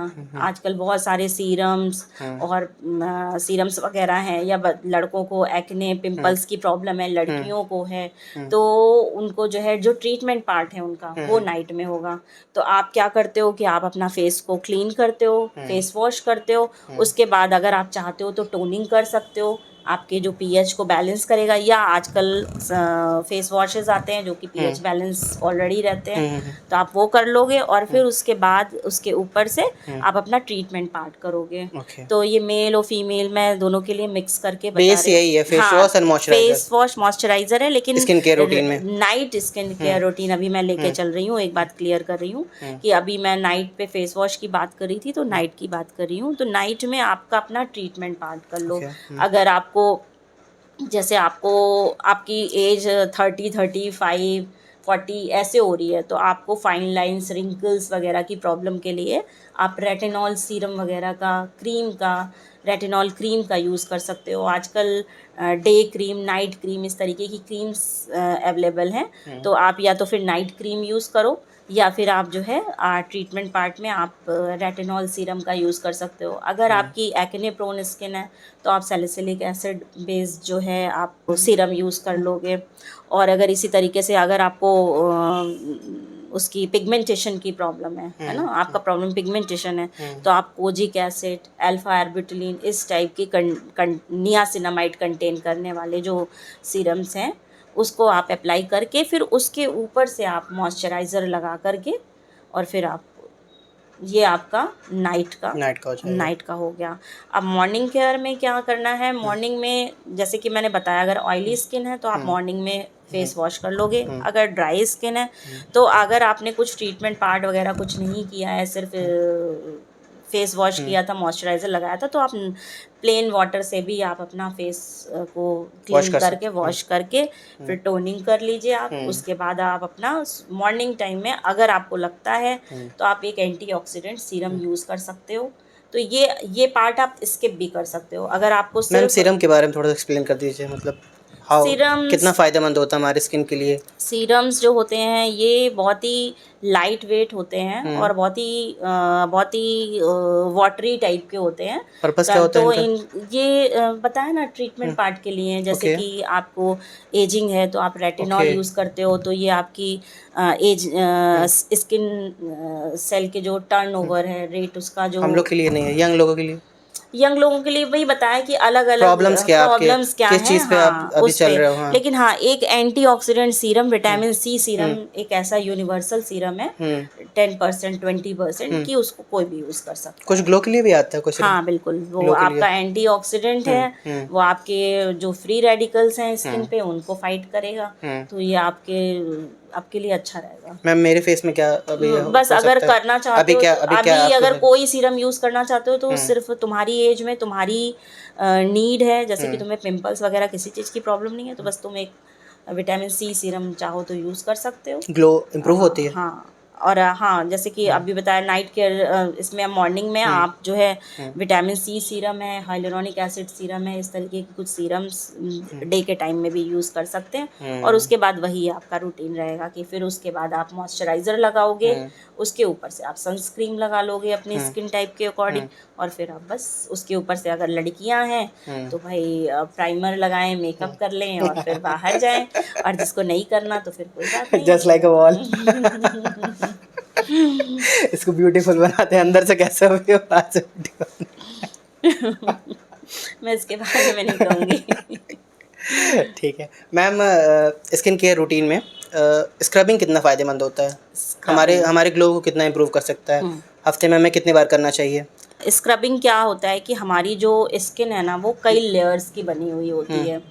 तो उसमें क्या होता है कि जो नीचे वाली लेयर होती है उसकी सेल जो होती है डेड स्किन्स को डिवाइड होती जाती हैं और ऊपर की स्किन की लेयर की तरफ आती जाती हैं, और जैसे जैसे ऊपर आती हैं फ्लैटन होती जाती हैं और डेड होती जाती हैं। तो जो एक डेड स्किन लेयर जो है एक्यूमुलेट हो जाती है हमारी स्किन पे, तो जो हमारा स्क्रब होता है वो मैकेनिकल एक्सफोलिएटर की तरीके से काम करता है और वो आपकी डेड स्किन लेयर को रिमूव कर देता है। तो डेड स्किन रिमूव, ऑब्वियस सी बात है, जब भी आप डेड स्किन लेयर को रिमूव कर दोगे, जो एक्यूमुलेटेड सेल्स हैं जिसकी वजह से आपको क्या, आपके पोर को भी वो क्लॉग कर सकती है, आपको एक्ने कर सकती है, वाइट हेड, ब्लैक हेड्स की प्रॉब्लम क्रिएट कर सकती है। तो जब आप उसको एक्सफोलिएट करके उस लेयर को हटा देते हो, आपकी स्किन ब्रीथ करती है, तो फिर आपको ये सारी प्रॉब्लम्स आपकी कम होती नज़र आएगी। एक तो आपको ब्लैक हेड, वाइट हेड की प्रॉब्लम कम होती नज़र आएगी।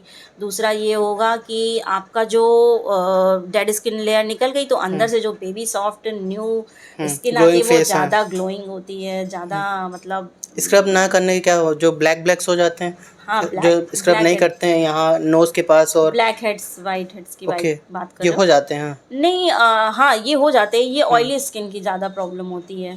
ये आपको ज़्यादा ऑयली स्किन में देखने को मिलेगा। कैसे कर सकते हैं स्क्रबिंग? बेस्ट वे क्या होता है? कि अगर ऑयली स्किन है तो आप वीकली 2 टाइम्स कर सकते हैं। किस चीज़ से कर सकते हैं? कोई स्क्रबिंग का जो मेन आता है वो कि स्क्रब्स कोई आते हैं, बहुत सारे स्क्रब्स आते हैं, आप उससे कर सकते हैं और आप नेचुरल स्क्रब भी घर में प्रिपेयर कर सकते कैसे? हैं। ऑयली स्किन के लिए आप जो है कर्ड ले लें, ओके। उसमें थोड़ा सा 1 टेबल स्पून बेसन डाल लें और साथ में आप थोड़ा सा हल्दी डाल लें। तो इसका एक पेस्ट बनाकर आप 10-15 मिनट के लिए अपने फेस पे लगा के उसको रिमूव कर लें। तो जो इसमें आपका लैक्टिक एसिड है, मतलब आपका दही, जो दही है, कर्ड है, वो लैक्टिक एसिड आपकी स्किन को हाइड्रेट करता है और उसमें जो बेसन है वो एक्स्ट्रा ऑयल को एब्जॉर्ब करता है। हल्दी है वो एंटीसेप्टिक है ही है। तो इस तीनों ही चीज़ें का जो कॉम्बिनेशन है उसको 10-15 मिनट्स से हल्का सा स्क्रब माइल्ड मसाज कर ली फेस पे और फिर उसके बाद उसको वॉश कोई ऑफ कर मतलब दिया जैसे और ऐसे फिर या मॉइस्चराइज़र फिर लगाना ना भूलें। मैम स्क्रबिंग का क्या होता है? करेक्ट वे बता दीजिए। करेक्ट वे बस रोलिंग मूवमेंट कराना है, सर्कुलर मोशन। सर्कुलर मूवमेंट कराना है। ओके। प्लस ये चीज़ ध्यान रखना है कि बहुत ही माइल्ड करना है, बिल्कुल भी हार्श नहीं करना है, ताकि कोई भी तरीके का स्क्रैच या ओके। इरिटेशन ना हो आपकी स्किन पे। इसी तरीके से जो जिनकी स्किन ड्राई है उनके लिए जो है आप कर्ड ले लें, उसमें आप 1 टेबल स्पून जो है ओट्स मिला लें और उसमें आप हनी डाल के एक मिक्सचर प्रिपेयर कर लें और फिर उसके बाद उसको फेस पे लगा करके थोड़ी देर मसाज करके फिर उसको रिमूव कर दें और मॉइस्चराइज़र लगाना ना भूलें उस किसी भी प्रोसेस के बाद। तो हर प्रोसेस के बाद मॉइस्चराइज़र ज़रूर लगा लें। मैम आपने ये लेडीज़ के लिए तो बता दी है, फीमेल्स कर सकती हैं। हाँ, तो मेल्स भी यही कर सकते हैं। एज अ मैन हम लोग इतना कुछ नहीं कर जाते ना। नहीं तो फिर कर्ड उसके से लिए इकट्ठा करना हनी उसके लिए क्या है प्रोडक्ट्स है कि ना। जो लोग ऐसा करना चाहते हैं वो लोग ऐसे कर लें और नहीं तो फिर मार्केट में प्रोडक्ट्स अवेलेबल हैं। प्रोडक्ट्स अवेलेबल हैं। रेटिनॉल क्रीम है 0.025% और एडाप्लिन क्रीम है 0.5% शायद। ओके। तो आप उसको ले करके हफ्ते में एक बार उसको स्क्रब कर अप्लाई सकते कर हैं। नहीं, स्क्रब नहीं करना है, ओके। उसको जस्ट अप्लाई करना है। ओके। ठीक है। और इसी तरीके से आप जैसे ऑयली स्किन है ना तो उसके लिए अगर आप अलग से स्क्रब कर रहे हो ठीक है। अगर आपकी एक्ने प्रोन या पिंपल्स आपको निकल रहे हैं, एक्ने प्रोन स्किन है, तो आप जो फेस वॉश यूज़ करते हो उसमें अगर सैलिसिलिक एसिड, ग्लाइकोलिक एसिड ये चीज़ें प्रेजेंट हैं तो वो भी आपकी स्किन को एक्सफोलिएट ही कराती हैं। ठीक है। क्योंकि जो पिंपल्स निकलते हैं वो एपिथेलियल केराटिनाइजेशन की वजह से निकलते हैं। एपिथेलियम लेयर थिक हो जाती है, जैसे कि मैंने बताया कि डेड स्किन लेयर निकालना है स्क्रब से, अदरवाइज पोर क्लॉग हो जाएंगे, तो वो उसी चीज़ को रिमूव करता है। तो और मतलब लड़कों के इन लिए ये जनरल, है। ठीक है, इन जनरल पिंपल्स क्यों होते हैं इन लड़के और जनरल लड़कियों में? इन जनरल पिंपल्स क्यों होते हैं? देखो, पिंपल्स कोई डिजीज़ नहीं है सबसे ओके। पहली बात। और एडोलसेंट में 80% लड़के और लड़कियां इस प्रॉब्लम से मुझे भी ग्रसित हुआ हो जाते मुझे भी हैं। हुआ स्कूल टाइम में बहुत हुआ है। तो ये कोई प्रॉब्लम नहीं है, बट ये तब होता है जब बच्चे एडोलसेंट स्टेज में आते हैं और उनका हार्मोनल चेंज होता है। तो जो हार्मोन्स होते हैं वो स्किन के नेचर को अचानक से चेंज कर देते हैं। ठीक है। तो जब नेचर चेंज हो जाता है स्किन ऑयली हो जाती है। ऑयली स्किन होने की वजह से पोर वगैरह पोर के क्लॉग हो जाने से और बैक्टीरियल इन्फ्लेमेशन की वजह से जो है ये एक्ने जो है डेवलप हो जाते हैं। इसको क्योर करना चाहिए या तो अपने आप तो ठीक हो ही जाता है? बिल्कुल, इसको क्योर करना चाहिए क्योंकि एक्ने खुद में बीमारी नहीं है, खुद में प्रॉब्लम नहीं है, बट देखने में चूँकि ख़राब लगता है तो इससे लोगों को स्ट्रेस, डिप्रेशन इस तरीके की प्रॉब्लम तो होती ही और उस होती एज है। में तो और बहुत उसके इनसिक्योरिटी इनसिक्योरिटी रहती है। स्कूल टाइम पे तो मैंने यूट्यूब से देख के शायद हल्दी वल्दी कुछ ट्रीटमेंट देखा था और लगाया था, क्योंकि उस समय इतनी इनसिक्योरिटी रहती है, गोरा दिखना है, पिंपल्स क्यों हो जा रहे हैं, डार्क सर्कल्स क्यों हो जा रहे हैं, मेरे बाल नहीं ठीक है, तो उस समय बिल्कुल बिल्कुल क्योंकि उस समय वो एज ही टीनेज ऐसी होती ही है कि हर बच्चा अपने आप को सिकंदर, बिल्कुल सिकंदर समझता है, राजा समझता है। तो वो चाहता है कि वो उसी हिसाब से दिखे भी। तो जब उसको पिंपल्स आने लगते हैं तो वो बहुत परेशान होता है और उसको लगता है कि ये कैसे भी ठीक हो जाए। प्लस इस वजह से तो ट्रीटमेंट लेना ही चाहिए। बस जो एक्ने होते हैं ना इसके कंसिक्वेंसेस नहीं अच्छे होते हैं, जो एक्ने स्कार बन जाते हैं। हाँ, तो एक्ने स्कार, अभी एक्ने है तो एक्ने तो आप फिर भी ट्रीटेबल हैं। आपको एक्ने अगर हो रहे हैं तो आपको मतलब थोड़ा सा पेशेंस रखना पड़ेगा, और आपको 3 मंथ तो उसका ट्रीटमेंट लेना ही पड़ेगा। मतलब बहुत जल्दी से एक्ने नहीं सही होते हैं, और एक्ने के ट्रीटमेंट में भी कुछ दवाइयाँ, कुछ लगाने की दवाइयाँ, कुछ क्रीम्स वगैरह यूज़ की जाती हैं, और उनका जो बेसिक्स कंसेप्ट रहता है वो ये रहता है कि आप अपने स्किन के नेचर को चेंज करें, अच्छा सा स्किन केयर रूटीन फॉलो करें, जिससे आपकी स्किन उतनी ऑयली ना हो कि आपको पिंपल्स निकलें। कुछ आप प्रिकॉशंस लें। हाँ, डाइट में भी आपको ध्यान रखना पड़ता है कि आप कुछ जो बच्चे हैं, हाँ, खूब सारा पानी पिएं, ग्रीन वेजिटेबल्स लें, और जितनी भी मिल्क और मिल्क के प्रोडक्ट्स हैं उससे थोड़ा दूर रहे, बर्गर पिज़्ज़ा वगैरह। हाँ बिल्कुल, मिल्क से डेयरी प्रोडक्ट्स, हाँ, डेयरी प्रोडक्ट्स से थोड़ा सा दूरी बनानी पड़ती है। उसकी वजह से ऑयलीनेस, और वो उसको ऑयलीनेस को और इनहेंस करता है, तो फिर इसलिए आपको कोशिश करनी होती है थोड़ा ऑयली चीज़ों से बचें। मैम एक चीज़ मुझे पूछनी थी, क्योंकि फीमेल्स थोड़ा हाइजीनिक ज़्यादा होती हैं, मेल्स थोड़ा कम हाइजीनिक होते हैं, खुद से अपना बेडशीट नहीं बदलते हैं, तकिए का जो होता है ना वो कपड़ा नहीं बदलते ऊपर वाला, तो इससे क्या पिंपल्स के उससे लिए, क्या हाँ, होता है, और ये तो बैक्टीरियल इन्फेक्शन हो जाता है। आपको ऑयल है, पोर क्लॉग है, उसमें आपने बैक्टीरिया का इन्वेजन करा दिया, तो वो पिंपल बन जाता है जल करके। ठीक है, क्या क्या कर सकता है ये डर्टी बेडशीट, डर्टी पिलोज, क्या क्या कर सकते हैं हमारे स्किन को, फेस में, क्योंकि यहीं रहता है ना पूरा पिलो। हाँ, तो वो पिंपल्स का काफ़ी बड़ा कारण होता है पिंपल्स निकलने का। इसलिए कहते हैं कि वीकली आपको जो है अपना जो है ऑयल, ये क्लॉथ वगैरह, पिलो जो कवर है उसको चेंज करना चाहिए, साफ रखना चाहिए। फिर कुछ लोग क्या करते हैं, बालों में भी ऑयल लगा लिया, उसको भी वही फेस में भी लग रहा है, फेस पर भी लग रहा है, तो आपकी ऑयल की जो वो है ना क्वांटिटी को बढ़ा देता है फेस पे। तो इस वजह से भी जो है उसको थोड़ा सा हाइजीन का ध्यान रखना होता है। बल्कि इवन ये कहते हैं कि अगर आपको वाइट हेड्स, ब्लैक हेड्स या पिंपल्स हैं, बेसिकली पिंपल्स हैं, तो आपको अपना हाथ बिना साफ किए, बिना वॉश किए आपको अपना फेस नहीं टच करना चाहिए, या आपको जो है मतलब सैनिटाइज़र यूज़ करना चाहिए बिफोर टचिंग योर फेस। तो अदरवाइज़ आप बैक्टीरिया को, क्योंकि बैक्टीरिया के पैर तो होते नहीं हैं कि अगर आपका पिंपल यहाँ है तो वो दूसरी जगह चला जाएगा। हाँ, उसको हम ही अपने हाथ से इधर उधर फैलाते हैं, तो फिर जो है आपको ये चीज़ का ध्यान रखना है कि मतलब उसको बदलते नहीं, क्लीन रखें, हाइजीन का ध्यान रखना होता है। सन एक्सपोजर से जो हमारी स्किन टैन हो जाती है उसके लिए क्या करना चाहिए? पहले जो हम लोगों ने अभी बात की थी कि हम लोगों को ज़्यादातर सनस्क्रीन यूज़ करना चाहिए, उसके बाद भी अगर हमारी स्किन टैन हो गई है तो क्या करना चाहिए? नहीं, अगर आप सनस्क्रीन लगा रहे हैं, टैनिंग तो के चांसेस बहुत कम हो जाते हैं अगर आप राइट सनस्क्रीन लगा रहे हैं। हाँ, अगर अभी क्या है ना, अपना देश क्या है, ट्रॉपिकल कंट्री है, यहाँ धूप बहुत रहती है ना। इवन हम अपने घरों में रहते हैं तो भी धूप आ जाती है।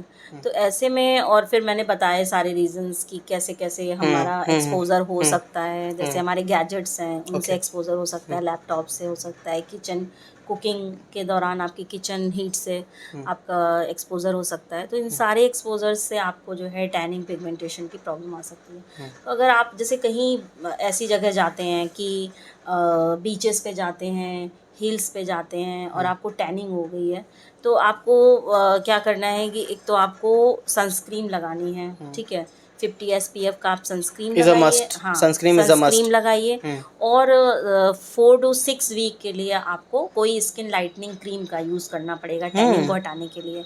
तो उसमें आपका कोजिक एसिड है, अल्फा आर्बुटिलिन है, ये सारे कंटेंट जो हों आपकी क्रीम में हो, मेन बेसिकली आप उसको देख लीजिए, और 4 to 6 वीक के लिए आप उसको यूज़ करके आप अपनी टैनिंग को हटा सकते हैं। लेकिन हाँ, अगर आपको जल्दी है कि आप जल्दी से आपका टैनिंग हट जाए, तो फिर आपको किसी डॉक्टर, कॉस्मेटिक क्लिनिक या डर्मेट क्लिनिक पे आपको जा करके पीलिंग प्रोसीजर कराना पड़ेगा। मोस्ट ऑफ द इंडियंस जो होते हैं उनका तो टैनिंग से ही वो आता है। जैसे यहाँ हाथ स्लीव्स में ऊपर करूँगा तो इतना नहीं है ना, यहाँ पे इतनी जागरूकता नहीं है ना कि सारे लोग सनस्क्रीन लगा रहे हैं। अब आजकल सोशल मीडिया से इतना ज़्यादा प्रमोशन हो रहा है, इन्फॉर्मेशन आ रही है, और सारे लोग इतने जागरूक हो रहे हैं, तब आज जा करके सनस्क्रीन और सारी चीज़ों का लोग यूज़ करने लगे हैं, वरना पहले कहाँ यूज़ करते थे। इनका भी सेम प्रोसीजर है, जैसे मेरी स्किन टैंड है यहाँ से अगर मैं इस टी शर्ट हटाऊंगा तो यहाँ पे गोरी है, यहाँ पे टैंड स्किन है, तो हम हमारे जो नॉर्मल ऑडियंस जो हमें देख हाँ, रही है। आपने खुद हाँ। कुछ देखा होगा हाँ। यूरोप वगैरह कंट्रीज में हम्म। बीचेस के बगैर बीचेस पे जो लोग रहते हैं तो कपड़ों के कितना पूरे, हाँ। बिल्कुल आपको सारा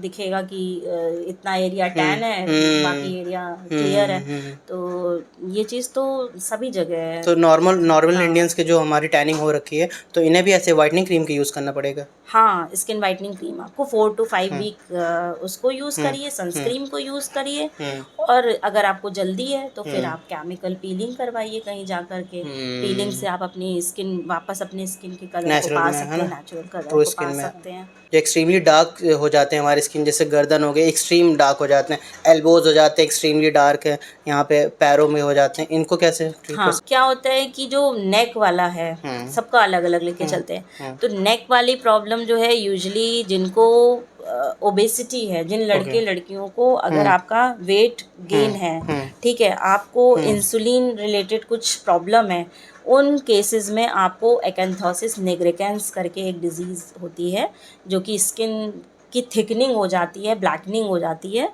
वो देखने को मिलती है। तो ज़्यादातर लोगों में ये गर्दन वाला जो प्रॉब्लम है, ये कहीं ना कहीं वेट रिलेटेड और आपके इंसुलिन रिलेटेड होता कैसे है। ठीक हो सकता है? ये तो फिर आपको अपना वेट रिड्यूस करना पड़ेगा। आपका अगर इंसुलिन है तो उसका करेक्शन करना पड़ेगा। प्लस उसके अलावा जो है आजकल एक क्रीम है निग्री फिक्स करके क्रीम है, तो आप वो क्रीम अच्छी है, उसमें आई थिंक 10% लैक्टिक एसिड है और 1% रेटिनॉल है। तो ये चीज़ यूज़ करने से वो भी उसको जो है आपकी टैनिंग को, मतलब जो ब्लैकनेस है उसको कम करती है, थिकनेस को कम करती है। अब आई बात एल्बो और आपके एल्बो और नी की, तो आप क्या होता है कि लोग आजकल टाइट फिट जीन्सेस पहन रहे हैं, या किसी को बहुत ज़्यादा नी सपोर्ट लेके या एल्बो सपोर्ट लेके या नी सपोर्ट लेकर के बैठने की आदत है। तो उन केसेस में जो है रगड़ के वजह से, रबिंग की वजह से आपकी स्किन की थिकनेस बढ़ जाती है। वहाँ पे आपका मेलेनिन इंक्रीज नहीं होता है, आपका वो थिकनेस इंक्रीज होता है। तो आपको ये एरिया थिक है काफ़ी, ठीक हो जाता है। तो वो उसकी वजह से ज़्यादा जब स्किन की लेयर्स ज़्यादा हो जाएंगी तो वो आपको थिक लगेगी। तो उसमें आपको क्या और ये किसी किसी पेशेंट में हो सकता है कि उसको एक्जिमा की प्रॉब्लम हो या सोरियासिस की प्रॉब्लम हो, तो उसमें भी आपको ये प्रॉब्लम्स देखने को मिलती हैं। पर आपको करना इसके लिए ये है कि आपको जैसे कपड़े मैंने बताया कि टाइट फिट बहुत ज़्यादा नहीं पहनने हैं जिससे आपको रगड़ लगे, या आपको बहुत ज़्यादा इसकी या नी की रबिंग से बचना है, क्योंकि आपने अगर बहुत रब किया, स्किन इरिटेट हो गई, उसके बाद फिर स्किन इरिटेट होने के बाद जब उसमें नॉर्मल हीलिंग होती है तो फिर वो पिगमेंटेशन ही बनाती है। वही तो है ना कि इलाज से पहले प्रिवेंशन पे ध्यान दीजिए। Prevention is better than cure. तो आपको ये सब कुछ चीज़ों का ध्यान रखना है। उसके बाद भी अगर आप चाहें तो फिर आप जो है यूज़ कर सकते हैं नी एल्बो और नी के लिए एक जरीना क्रीम आती है, उसका यूज़ कर सकते हैं, या आप 6% ग्लाइकोलिक एसिड क्रीम आती है, उसका यूज़ किया जाता है। तो उससे आप अपना इसको इम्प्रूव कर सकते हैं। थोड़ा लॉन्ग टर्म यूज़ करना पड़ेगा ये सारी चीज़ें, जितनी भी मैंने निग्री फिक्स क्रीम बताई है, ये सारी चीज़ें आपको थोड़ा लॉन्ग टर्म यूज़ करनी पड़ेंगी। तो मैम अभी हम लोगों ने डार्क एल्बो और डार्क नी की बात कर ली है, तो बहुत से लोगों को प्रॉब्लम होती है डार्क अंडर आर्म्स की, उसको कैसे बच सकते हैं और ये क्यों होता है, इसके बारे में बता दीजिए। सबसे पहले तो मैं डार्क अंडर आर्म्स के कॉजेज़ क्या होते हैं इस पे फोकस करूँगी, क्योंकि अगर आप कॉजेज़ जानेंगे जब भी आप उसका ट्रीटमेंट कर सकते हैं। तो उसका सबसे मेन कॉज होता है कि आजकल जो हम लोग परफ्यूम्ड टैल्कम पाउडर या डिओडरेंट ये क्या करते हैं कि डायरेक्ट स्किन पर यूज़ करते हैं। इसकी वजह से स्किन कभी कभी इरिटेट होती है, और जो उसमें केमिकल्स होते हैं उसकी वजह से हो जाता है डार्क अंडर आर्म की प्रॉब्लम। दूसरा क्या होता है कि कुछ लोग बस यूं ही लिया रेज़र और उसको शेव कर देते हैं। मेल फीमेल दोनों में होता है? मेल फीमेल दोनों में ही ऐसा होता है। प्लस जो मैंने एक आपको प्रॉब्लम बताई थी एकेंथोसिस निग्रिकेंस की, वो प्रॉब्लम अगर आपका वेट गेन और आपको अगर insulin related, hormone related issues हैं, तो उसमें भी आपकी जो है डार्क अंडर आर्म हो सकती है। आपने अभी बताया था वेट भी एक कारण होता है। स्किन हमारी ठीक से ब्रीथ नहीं कर पाती है, उससे हाँ, डेड स्किन डेड स्किन वहाँ पे लेयर्स। इकट्ठा होने लगती है। हाँ, तो आप उसको जो है इसकी वजह से हो जाता है। प्लस जो है आपका जो आप डायरेक्ट शेविंग करते हो या वैक्सिंग करने से क्या होता है, अगर आपकी थिन स्किन लेयर है तो कभी कभी वैक्सिंग में वो रिमूव होती है, उसकी वजह से स्किन इरिटेट होती है। और जब भी स्किन इरिटेट होगी मतलब वहाँ पे रेडनेस या कुछ भी इन्फ्लेमेशंस आएंगे, साइन ऑफ इन्फ्लेमेशंस आएंगे, तो स्किन जब भी हील होगी तो कुछ पिगमेंटेशन के साथ ही हील तो क्या होती है। शेव नहीं करना चाहिए डायरेक्टली रेजर से? डायरेक्टली रेज़र से सेव जब भी करें तो कुछ ना कुछ उसके साथ आपको फोम यूज़ ओके करना है। ओके। तो आपको कुछ सिर्फ सोप ड्राई या वाटर से, सिर्फ ड्राई वाटर से नहीं करना वाटर चाहिए? और ड्राई, कुछ लोग तो बिल्कुल ड्राई ही उसको कर ओके लेते हैं, ओके। हाँ। तो उससे नहीं करना चाहिए। तो आपको जो है कुछ फोम उसके साथ यूज़ करना चाहिए। हम्म। और कोशिश करना चाहिए कि रेज़र ना यूज़ करके आप जो है ट्रिमर का यूज़ करें। ठीक है, तो उससे जो है पूरा डायरेक्ट स्किन के कांटेक्ट में नहीं आता है, तो उससे भी जो है आप अपने आप को बचा सकते हैं डार्क अंडर आर्म की प्रॉब्लम से। प्लस आपको बता दिया कि डीओ वगैरह को डायरेक्ट स्किन पे ना डाल करके आप वैसे यूज़ करें। कुछ लोगों को पसीना वगैरह काफ़ी आता है जिसकी वजह से बैक्टीरियल या फंगल इन्फेक्शन हो जाता है। तो आपको बैक्टीरियल या फंगल इन्फेक्शन है उसको दूर करना है, क्योंकि जब भी कोई इन्फेक्शन होगा, इन्फ्लेमेशन होगा, आपका हीलिंग होगा, वहाँ पिगमेंटेशन होगा, तो उसकी वजह से डार्कनेस आ रही है। तो आपको बचना है इस चीज़ से कि बहुत ज़्यादा आपको स्वेटिंग है या स्वेटिंग ना होने पाए, या आपको अगर इन्फेक्शन हो जाता है तो आप एंटी बैक्टीरियल या एंटी फंगल क्रीम वगैरह का यूज़ करें। और जो वैक्सिंग से थोड़ा बचें। वैक्सिंग की जगह अब आजकल लेटेस्ट उसमें जो है लेजर हेयर रिडक्शन आ गया है। तो जिनको अगर इस तरीके की प्रॉब्लम हो रही है करने से, तो वो अंडर आर्म में लेजर हेयर रिडक्शन का यूज़ कर सकते हैं। तो लेजर हेयर रिडक्शंस की सिटिंग होती है, उसे करवा करके आप अपना परमानेंट हेयर को रिड्यूस कर सकते हैं। अब जैसे हमारी स्किन डार्क हो गई, अंडर आर्म्स डार्क हो गए, एंड देन क्या कर सकते हैं? ठीक, फिर से देन नॉर्मल तो कैसे करें उसके स्किन? लिए आप कुछ cream, glycolic acid 6% cream use कर सकते हैं लगाने में। और या तो फिर आप जो है पीलिंग करवा सकते हैं। केमिकल पील्स होते हैं, वो आप माइल्ड काइंड ऑफ पील्स का यूज़ करके नेचुरली ठीक हो जाता है बिल्कुल? एकदम 100% क्योर तो नहीं होगा, ये ओके। तो मैं नहीं कह सकती वो कि आपका। ब्राउननेस रहेगी? हाँ, मगर ये है कि कुछ की कंडीशन बहुत ही वर्स हो जाती है, तो उसको थोड़ा इम्प्रूव किया जा सकता है। Okay okay. बाकी आप सोचें कि आप 100% क्योर हो जाएंगे, तो 100% क्योर एक्टर एक्ट्रेस नहीं कैसे होगा। करते हैं उनके? एक्टर एक्ट्रेस तो उनका वो तो हमेशा बॉडी पॉलिशिंग या तो वो केयर भी तो स्क्रबिंग, बहुत पूरा करते हैं ना, केयर उनका। जिमिंग करते हैं, है ना? हाँ, पूरा उनका जो मेन तो उनका लुक्स पर ही पूरा करियर पूरा डिपेंडेंट है। फोकस हाँ। उनका कैरियर, उनका जो हम्म मेन फोकस है वो अपने हम्म लुक्स ही हैं। तो वो तो काफ़ी केयर करते हैं, हम्म डाइट से ले करके, प्रोडक्ट से ले करके, हम्म जो उनके प्रोडक्ट्स होते लाइफ स्टाइल ही हैं, उनकी ऐसी लाइफ है कि, स्टाइल, हाँ, टू हाँ, look life good. Style products जो वो यूज़ करते हैं वो हाई एंड प्रोडक्ट्स होते हैं। तो प्रोडक्ट्स का बहुत फ़र्क होता है, और आप हमेशा उसी चीज़ पे ही फोकस हो। विद टाइम आई थिंक हो हाँ सकता है, जैसे हाँ काफ़ी एक्टर एंड एक्ट्रेसेस थे वहाँ पे जो पहले इतने फेयर नहीं थे, डार्क थे, उनकी स्किन इतनी गोरे नहीं थे वो लोग, बट विद टाइम विद कुछ हाँ, लाइफस्टाइल इम्प्रूव जो तो उन्होंने लाइफ स्टाइल जो चेंज करी चेंज की। है, कुछ कॉस्मेटिक हम्म ट्रीटमेंट्स हम्म तो लेते पूरा ही शिफ्ट आ हैं। गया है। हाँ, जैसे कुछ नाम ले कॉस्मेटिक। सकते हैं, जैसे आप कुछ अगर बताना चाहें कुछ लोगों के? अब सबसे ज़्यादा तो काजोल नाम मैम, काजोल का काजोल चलता है मैम, रानी नाम की। मैम।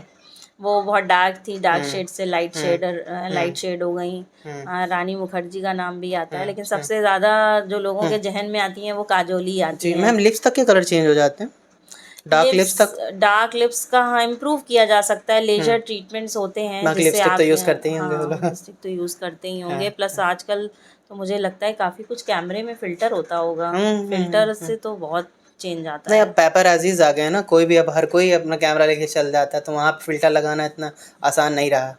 हाँ, तो बहुत सारे वो भी तो आते हैं आजकल, हाँ उनके विदाउट मेकअप वाले लुक्स और हाँ हाँ, तो तब वहाँ दिखते हैं, कियारा आडवाणी के दिख रहा था कि उसमें उनमें नॉर्मली कितनी ग्लोइंग लगती हैं, लेकिन उनका हल्का सा पिगमेंटेशन। यहाँ पे डार्क सर्कल्स उनका दिखते हैं, हाँ लेकिन उनका वर्क लाइफ बैलेंस भी, अब उनकी शूटिंग ही रात रात भर चल रही है, दिन में नहीं सो पा हाँ रही हैं, तो उनका थोड़ा सा रहता है होगा, हाँ, काम सारी भी मतलब वैसा है। इश्यूज तो रहते हैं, सबके पास हैं।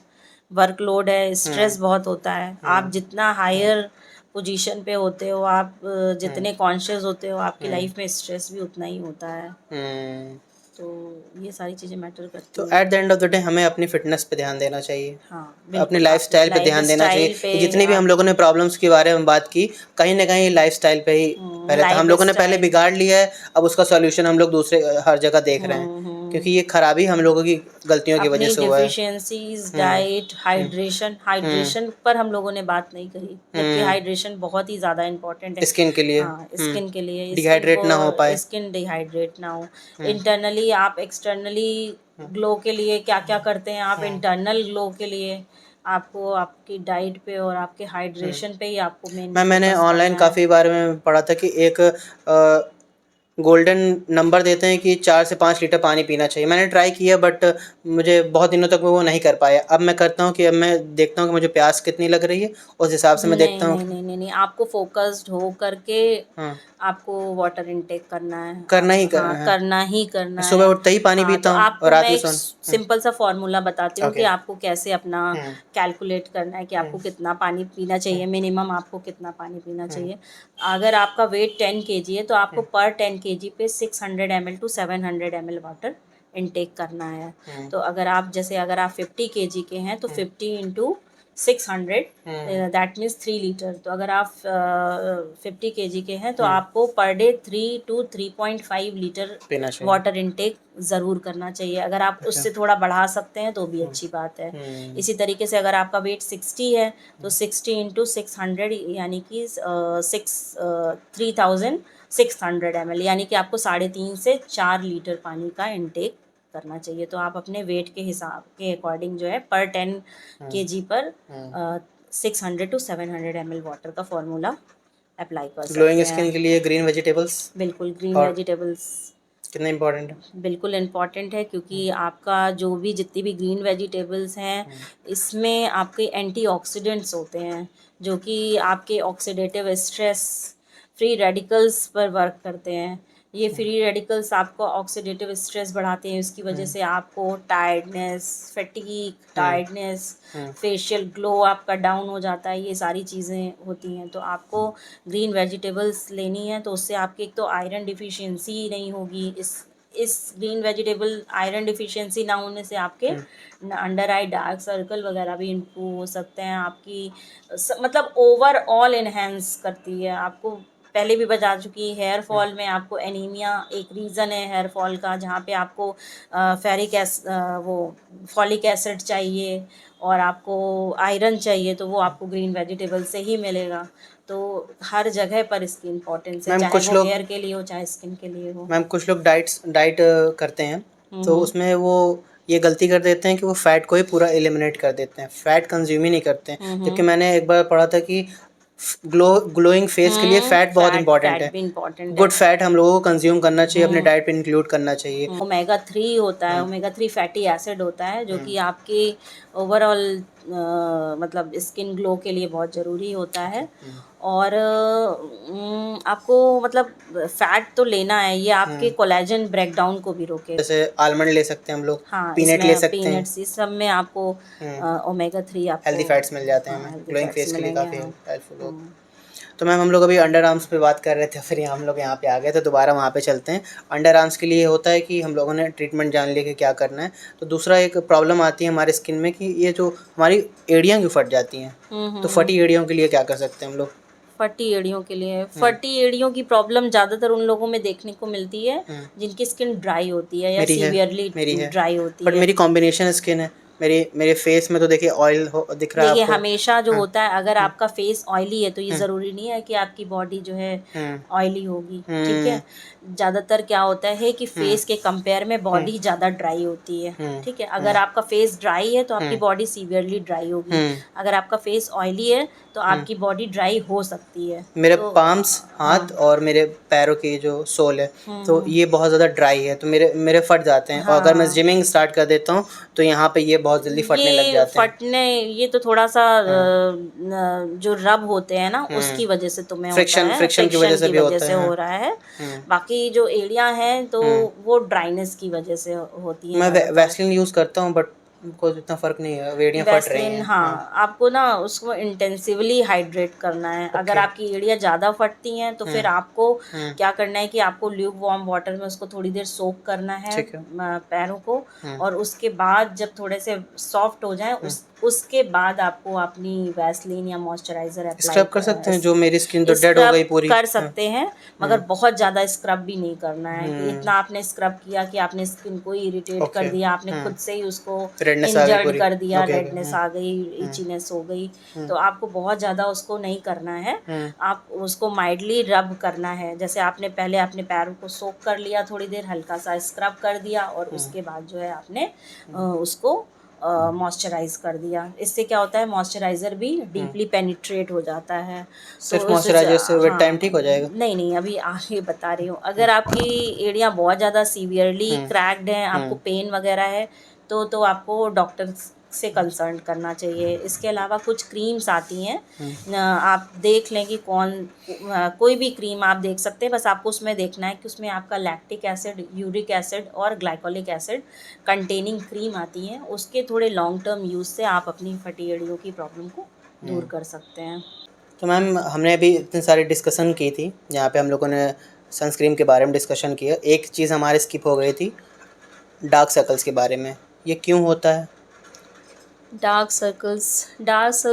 सर्कल्स जो हैं, 3 रीज़न्स होते हैं डार्क हुँ, सर्कल्स के। पहले तो मैं उसके रीज़न्स पे बात कर रही हूँ। हुँ, तो सबसे पहला रीज़न ये होता है कि अगर आपकी आँखों के आस-पास की स्किन में जो है पिगमेंटेशन कलेक्ट हो जाता है, तो आपकी आई साइट्स भी मतलब अंडर आई डार्क हुँ, सर्कल्स आपको दिखाई देने पड़ हुँ, लगते हैं। हुँ, दूसरा रीज़न ये होता है कि आपकी जो फेशियल स्किन में जो सबसे थिन स्किन होती है, वो अंडर आई आई एरिया हुँ, की ही होती है। हुँ, तो अगर किसी-किसी की क्या होती है, यहाँ की वेन्स वगैरह जो हुँ, आर्टरीज़ वेन्स होती हैं, ये हुँ, काफ़ी प्रोमिनेंट होती हैं। हुँ, और स्किन थिनिंग की वजह से जब ये मतलब दिखने लगती हैं स्किन से, हुँ, तो उसकी वजह से भी कुछ लोगों में हुँ, अंडर आई जो है डार्कनेस फ़ील होती है। हुँ, और तीसरा जो रीज़न है, कुछ लोगों की आइज़ जो होती हैं, जो आई ऑर्बिट होती है उसमें बहुत डीपली सेट होती हैं, तो जिसकी वजह से वो काफ़ी अंदर होती हैं। हुँ, और जो ऊपर का जो रिज होता है बोन का, वो इतना प्रोमिनेंट होता है कि वो नीचे हमेशा शैडो बनाता रहता है आँखों हुँ, पे।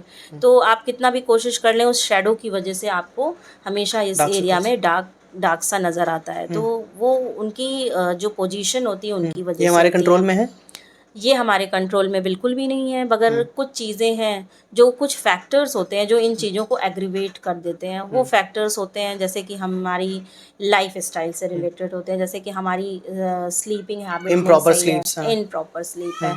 अगर हम अपनी पूरी हुँ, 6 टू 8 आवर की नींद नहीं लेते हैं, हुँ, तो क्या होता है कि हमारी आँखें टायर्ड सी, थकी हुई और उनके अराउंड जो है आपको ब्लैकनेस नज़र आती है। एक्सट्रीम धूप से भी होता है?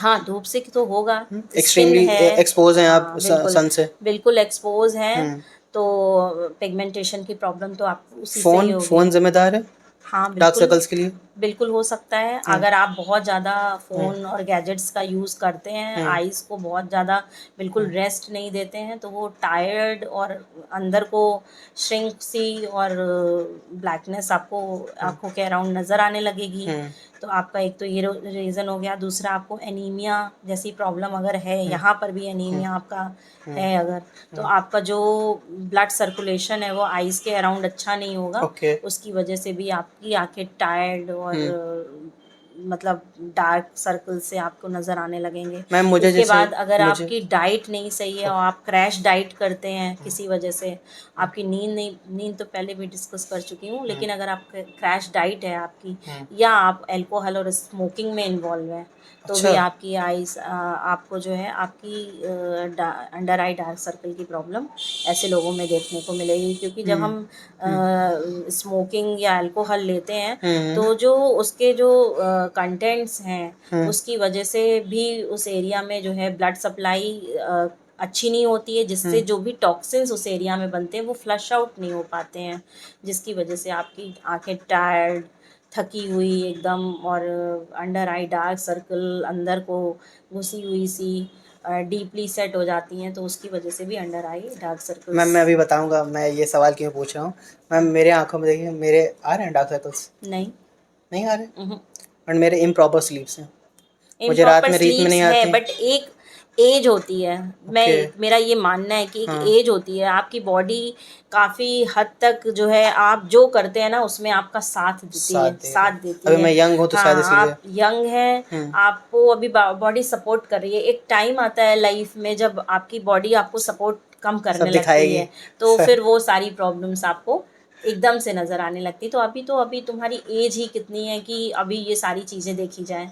एक्ने प्रॉब्लम एक अलग है, हाँ। ये एक प्रॉब्लम अलग है, ठीक है? हुँ। तो ये कहीं न कहीं एज रिलेटेड भी है, एजिंग से भी होता है। जैसे-जैसे एज बढ़ती है, हुँ। आपका कोलेजन डिप्लीशन होता है, आपकी स्किन जो है थिन होती जाती है, तो फिर भी उसमें डार्कनेस आपको फ़ील होने लगती है, हुँ। रिंकल्स आने लगते हैं। जहाँ पर भी आप कोई चीज़ को स्ट्रेच करेंगे, उसका कलर लाइट हो जाएगा, आप उसको श्रिंक कर देंगे, उसका कलर डार्क हो जाएगा। सिंपल सा फंडा है। अगर आपका कोलेजन कम हो रहा है, तो आप जब फाइन लाइंस और रिंकल्स वहाँ पर बन रहे हैं तो कलर डार्क हो जाएगा। मैंने मतलब मेरा एक्सट्रीमली काम रहता है मोबाइल्स में, तो इसीलिए मेरे इम्प्रॉपर स्लीप्स, क्योंकि हमेशा स्क्रीन देख रहा हूँ तो मेरे स्लीप्स हुँ। प्रॉपर होने ही होने हैं। तो मैं एक चीज़ करता हूँ, तो आप बताइएगा कि सही कर रहा हूँ कि नहीं। मैं वैसलीन लेकर अपने यहाँ पे आइज़ में लगा लेता हूँ, तो इससे कुछ रिलीफ़ मिलेगा मुझे?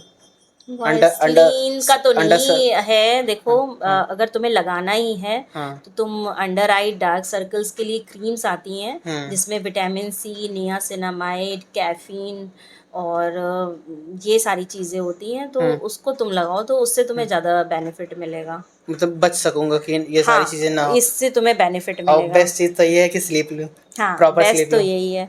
बाकी तुम्हें ऐसे हाँ, रिलैक्सिंग टाइम पे तुम जो है हाँ। आलू पोटैटो कट करके ओके। आइस पे रख लो। हुँ। खीरा हुँ। तो देखते ही हैं सब लोग, खीरा हुँ। रखा है। हाँ, तो ये सारी चीज़ें जो ना ओके, सूदिंग इफ़ेक्ट देती है, ब्लड ओके, सर्कुलेशन को इम्प्रूव करती है।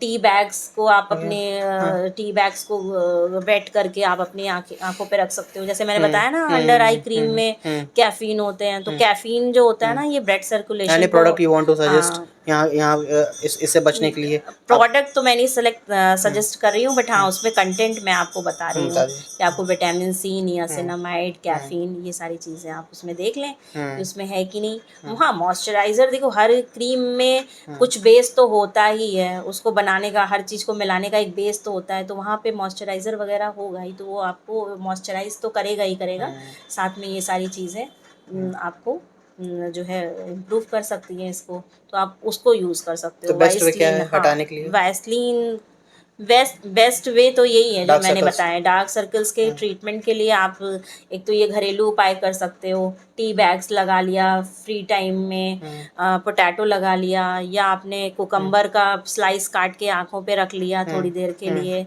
या आपने वाटरमेलन लिया और उसका हुँ, जो जूस है वाटरमेलन जूस उसको ठंडा करके कॉटन डिप करके उसको रख लिया।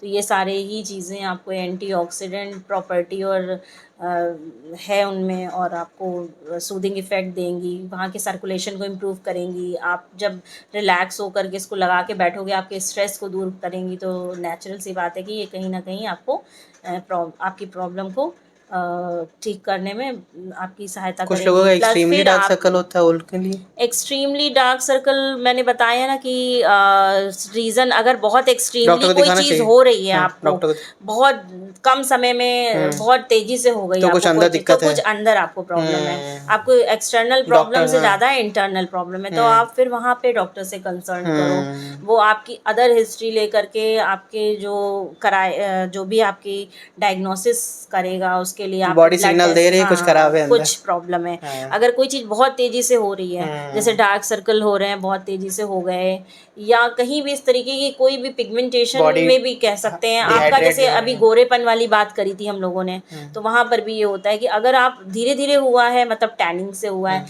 लेकिन अगर बहुत तेज़ी से कोई चीज़ हो रही है तो हुँ, ज़रूर से ज़रूर ये आपके हार्मोन से रिलेटेड है, आपकी डिफिशियंसी से रिलेटेड है, कुछ या गड़बड़ है। कहीं कुछ प्रॉब्लम है, तो आप हुँ, उसके लिए प्रॉपर जो है डॉक्टर से कंसल्ट करें ताकि वो आपकी चेकअप करा सके उस चीज़ों को के कुछ चीज़ों से कोरिलेट करके, तो वहाँ पे ज़्यादा बेटर रहता है। वहाँ पे अपने आप ट्रीटमेंट थोड़ा ना करें तो बेटर है। हाँ, अपने नहीं, आप मैंने करें। मैंने ये चीज़ देखी है बाकी कि जो जिस चीज़ की डीपली सेट आईज होती हैं उसके लिए अभी जो लेटेस्ट में है कुछ फिलर्स वगैरह डाले ओके, जाते हैं। हाँ। ठीक है, तो हुँ, यहाँ अंडर आई जो है फिलर्स डाल दिए हुँ, जाते हैं, हुँ, तो उससे भी आपका स्किन थोड़ा स्ट्रेच होके हुँ। आई थोड़ी इनहेंस लगने लगती हैं। तो फ्रेश तो दिखते हैं हम लोग। हाँ, तो फ्रेश दिखने लगती है, स्किन थका रेजुविनेट हो थकान जाती थोड़ी है। कम लगती देखने में। हाँ, मगर ये हाँ, हाँ, लोग बहुत कम प्रेफर करते हैं, ओके। इंजेक्टेबल्स होते हैं, आप करते हो? इंजेक्ट करिए जाते हैं। हाँ, हुँ, करते हैं, बट हुँ। यहाँ फतेहपुर में थोड़ा कम स्कोप नज़र आता है इन चीज़ों का। ओके, तो मैम जैसे अगर मतलब कोई कराना चाहे तो क्या कर सकता है?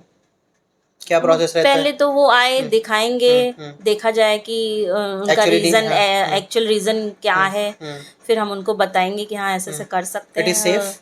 हाँ, सेफ है, ये सेफ हुँ, है। फिलर्स कुछ समय के लिए हुँ, स्टे करते हैं हुँ। और कुछ समय बाद वो अपने आप ही डिज़ोल्व हो जाते कितने हैं, और दिन तक ये रहते हैं? नॉर्मली हाइलुरोनिक एसिड होते हैं। कितने दिन तक रहते हैं? ये डिपेंड करता है, अलग अलग 6 मंथ भी रह सकते हैं, हुँ। 9 मंथ रह सकते हैं, 1 ईयर तक स्टे कर सकते हैं। सिर्फ़ आई फ्लेयर आता है कि और कुछ भी आता है? नहीं, फिलर्स हुँ। बहुत जगह है अभी कॉमनली यूज़्ड क्या कॉस्मेटिक। है? कॉमनली यूज़्ड क्या है? कॉमनली तो दैट इस समय लिप फिलर चल रहे ओके, हैं, लिप फिलर। अभी मेल या जैसे फीमेल? ज़्यादातर तो फीमेल ही ओके। करा रहे हैं। हुँ, हुँ, अभी जैसे ना पाउट हुँ। पाउट का या फैशन हाँ, है, या हाँ, यहाँ पे एक हाँ। क्या कहते हैं उसको, बो हुँ, शेप हुँ, हुँ, हुँ, हुँ, हुँ। देता देता है, जैसे कि हुँ, अनुष्का ने हुँ। वो कौन सी पीके फिल्म आई थी, तो हाँ, अनुष्का ने अलग अपने ही लग रहा लिप्स था पूरा लिप्स हाँ। चेंज हुँ, करे थे, तो हुँ, वो फिलर्स का ही कमाल था। तो इस हुँ, समय फिलर्स यहाँ मैंने बताया ना कि ये Tier 3 सिटी है, यहाँ पे हुँ, इतना इसका नहीं स्कोप है, बट हुँ। Tier 1 सिटी या ये, दीज़ थिंग्स आर हैपनिंग। हाँ, ईज़िली बॉम्बे या दिल्ली वगैरह में भी लड़कियां बहुत करा रही हैं। हम हुँ, लोगों ने जहाँ पे कोर्सेज़ किए वगैरह हुँ। देखा, तो आई बहुत थिंक बॉलीवुड में तो बहुत कॉमन है। कॉमन है। हाँ, हर दूसरा आदमी दिख जाता है लिप कि है ना, फिलर्स कुछ करा अलग लें। हुआ है। हाँ, और लेकिन कब अभी हुँ, इसके मिस हुँ, वो भी बहुत है। ओके। यूट्यूब पे, ये नॉर्मली बता हुँ, रही हुँ, हूँ, हुँ, यूट्यूब पे जैसे अभी हुँ, पिक्चर आई थी ना ताली, तो हुँ, बार बार आ रहा है, आता होगा, कभी स्क्रॉल करोगे ना हुँ, फिलर्स के लिए, हुँ। तो दिखाएंगे कि सुष्मिता सेन का चेहरा खराब हो गया हाँ, फिलर्स हाँ, कराने से, हाँ, हाँ, है हाँ, ना। हाँ, हाँ। तो मुझे नहीं लगता है कि सुष्मिता सेन ने ऐसी किसी एम्यूनिटीज़ में जाके ऐसी किसी जगह पे करा लिया होगा ना, कि उनका चेहरा खराब हो वो तो जाए। टॉप जगह तो जाएँगे ना। वो तो हुँ, मुझे लगता है कि उसने थोड़ा सा फेमिनिन लुक हटा करके थोड़ा मेल लुक अपने फेस पे देने के लिए, ताली पिक्चर के तो लिए। वो तो अभी हाँ, उनका तो एक वेब सीरीज़ आया था ना पूरा, ताली पिक्चर आया था। ट्रांसजेंडर उन्होंने रोल करना हाँ, था उसके लिए। ट्रांसजेंडर वाला हुँ, रोल करने के लिए, हो सकता है हुँ, थोड़ा फेमिनिन लुक को कम करने हुँ, के हुँ, लिए, थोड़ा हुँ, मेल लुक लाने के लिए हुँ, उसने हुँ, अपना जो भी इन्हेंस हुँ, कराया हुँ, यहाँ से हुँ, चीक्स वगैरह, हुँ, तो हुँ। उसको लेकर के बहुत आता कंट्रोवर्सी है, हुई थी। बहुत कंट्रोवर्सी आती है कि हुँ, फिलर्स कराने से सुष्मिता हुँ, सेन का चेहरा खराब हो गया। तो सुष्मिता हुँ। सेन ऐसा तो ना ना, ना, जाएंगी ना, ना। फिलर कराने, बेस्ट बेस्ट जगह मैट्स में। कराएंगी, हुँ, बेस्ट मटेरियल यूज़ होगा, हुँ, पूरा हुँ, पिक्चराइजेशन होगा उसका हुँ, कि पहले कहाँ हमें करना है, कैसा लुक आएगा। हुँ। तो मुझे तो और क्या नहीं होता है लगता। मैम फेस में? ए फेस आई में ऐसे ही हाँ, आईज में आई हो हो गया, जाता लिप हो है, गया। लिप में होते हैं, हुँ, आपके ये जो नेज़ोलेबियल फोल्ड्स के को इम्प्रूव करने के लिए, जो कि एज के साथ आपके हुँ, नेज़ोलेबियल फोल्ड्स जो हैं बहुत ज़्यादा प्रोमिनेंट हो जाते हैं, तो हुँ, इसको इम्प्रूव करने के लिए फिलर्स का यूज़ किया जाता है। हुँ, बाकी फुल फेस लिफ्टिंग के लिए यूज़ होता है, चिक्स में जो है चिक हुँ, बोन को इन्हेंस करने के लिए हुँ, हुँ। जो है आप फिलर्स का यूज़ किया जाता है। और नोज़ में शायद कुछ होता है? नोज़ में, हाँ, क्या होता है? राइनोप्लास्टी होती है। अगर आपकी होगा? नोज़ बहुत ज़्यादा चिपटी टाइप की है, हाँ, बहुत ही फ्लैट है, फ तो इसको जो है आप इंजेक्टेबल फैलापन या फिर क्या मतलब? नहीं, इसको उठा सकते हैं, ओके, थोड़ा-सा इम्प्रूव कर सकते हैं, इस हुँ, शेप को थोड़ा-सा इम्प्रूव किया जा सकता है। हुँ, तो ये सब फिलर्स की मदद से किया जाता है, जो कि बढ़िया। इस मतलब परमानेंट नहीं होता है, पर हाँ, हुँ, 9 मंथ, 1 ईयर के हुँ, लिए स्टे करता है, आप उसको रिपीट कराना पड़ता है। हुँ, fillers actually hyaluronic acid content होता है, हुँ, तो और बहुत ही मतलब हुँ, सॉफ्ट और हुँ, होता है, और ये हुँ। वाटर को रिटेन करता है। तो अगर आप एक और मैम फिलर्स के साथ एक और नाम आता है बोटॉक्स का। बोटॉक्स ये का, क्या होता Botox is different from filler. है? हुँ, फिलर्स क्या है, जैसे कि नाम से ही पता चल रहा है कि उसको कहीं समथिंग फिल इज़ किया, हाँ, समथिंग समथिंग फिल, हाँ, हाँ, हाँ। Something is to use to fill. हुँ, जैसे जैसे एज बढ़ती जाती है, तो हुँ, एज के साथ क्या होता है कि हमारा कोलेजन डिप्लीशन होता जाता है, तो हुँ, उससे हमारी स्किन की इलास्टिसिटी जो होती है रिड्यूस वो रिड्यूस हो जाती है। उसकी हुँ, वजह से क्या होता है कि जब हम बार बोटॉक्स बार ज़्यादातर मूवमेंट करते हुँ, हैं, हुँ, तो वो एक परमानेंट टाइप के रिंकल्स और फाइन लाइंस बनने लगते हैं। पहले से ज़्यादा बनने लगते हैं, क्योंकि अगर हमने थोड़ी मूवमेंट कराई, पहले थोड़े रिंकल्स आते हाँ। थे, एज के साथ वो ज़्यादा आने लगते हैं। तो बोटॉक्स का वर्क यहीं पर होता है कि अगर आप उसको इंजेक्ट करा लेते हैं पर्टिकुलर जगहों पर कुछ अमाउंट में, तो वो जो है उस जगह की मसल्स की मूवमेंट को थोड़ा सा मूवमेंट्स को रिड्यूस कर देती है, जिसकी वजह से आपके जो रिंकल्स हैं वो नहीं आते हैं। तो बोटॉक्स की मतलब बोटॉक्स कराने की अगर आप एज पूछें कि क्या होती है, तो ऐसे कोई एज उसकी नहीं है, बट यूजुअली लोग कराते तो 40 to get rid of wrinkles. हाँ, to get rid of wrinkles 40 के बाद कराते हैं। लेकिन बोटॉक्स का रोल दोनों जगह ही होता है, प्रिवेंशन के लिए भी है और ट्रीटमेंट के लिए भी है।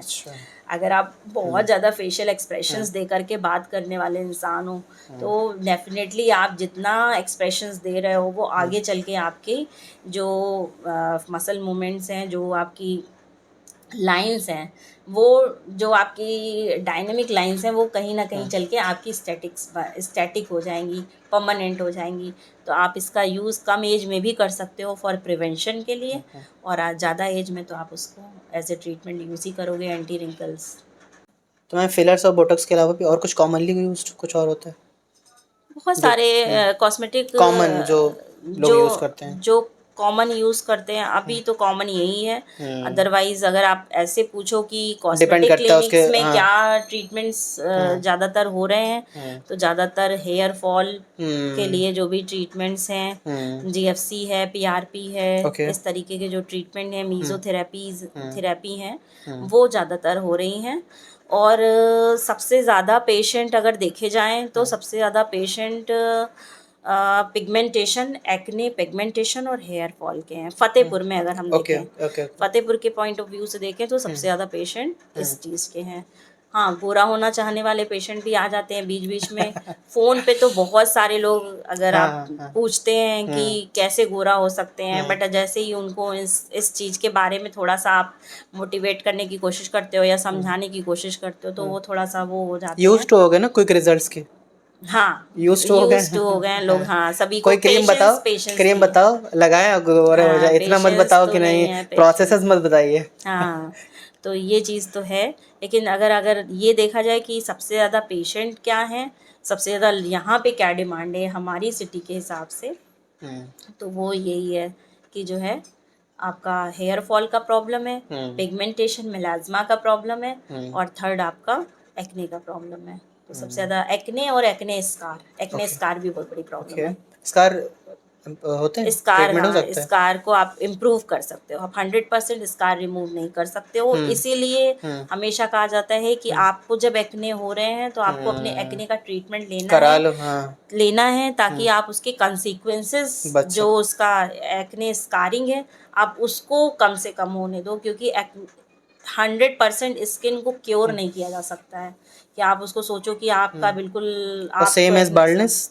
हाँ, बिल्कुल 100% कहाँ हो जाता है। 100% रोक लो उसको बीच में, आप उसको बीच में रोक सकते हो। आप जब तक 4th स्टेज तक हो तब तक के आप उसको जितना लॉन्ग टाइम रोक सकते हो आप रोक लो। अगर आपने नहीं रोका और आपने सोचा कि आप 4th स्टेज के पहले ही हेयर ट्रांसप्लांट करा लो, तो फिर आपको अपनी लाइफ में 2-3 बार हेयर ट्रांसप्लांट कराना पड़ सकता है। ये डिपेंड अपॉन पेशेंट।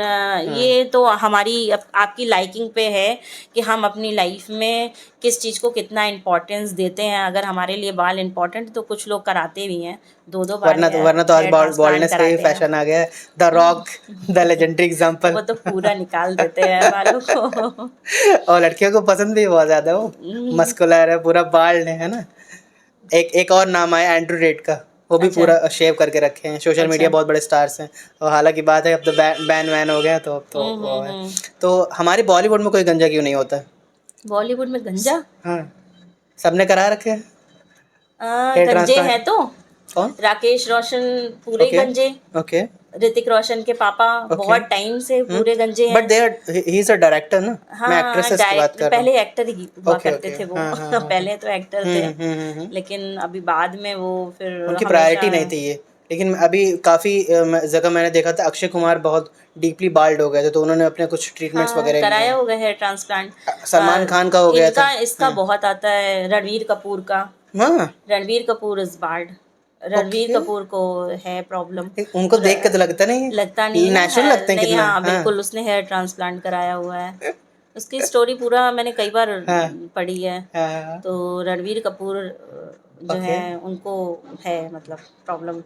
मैंने तो दो लोगों का उन्होंने देखा है, मैंने हेयर, सलमान खान का देखा है बाल्डनेस, न्यूज़ में काफ़ी आर्टिकल्स, काफ़ी जगह फोटोज मैंने देखी हैं। सलमान खान का नहीं देखा। मैंने सलमान खान का और अक्षय कुमार का देखा है। रेखा मैम है, वो बोटॉक्स वगैरह बहुत ही उसके हम्म। लिए कराती हैं। और आप जितेंद्र को देखिए, ओल्ड में जितेंद्र, वो। और मैं तो मतलब पता नहीं, लेकिन हाँ। Nita Ambani, okay. Nita Ambani is hmm. Very fond of these things. हाँ कॉस्मेटिक ट्रीटमेंट्स। उनको हम्म। बोटॉक्स वगैरह ज़रूर होंगे, आईब्रो लिफ्ट और न जाने क्या क्या सब कुछ होगा उनका।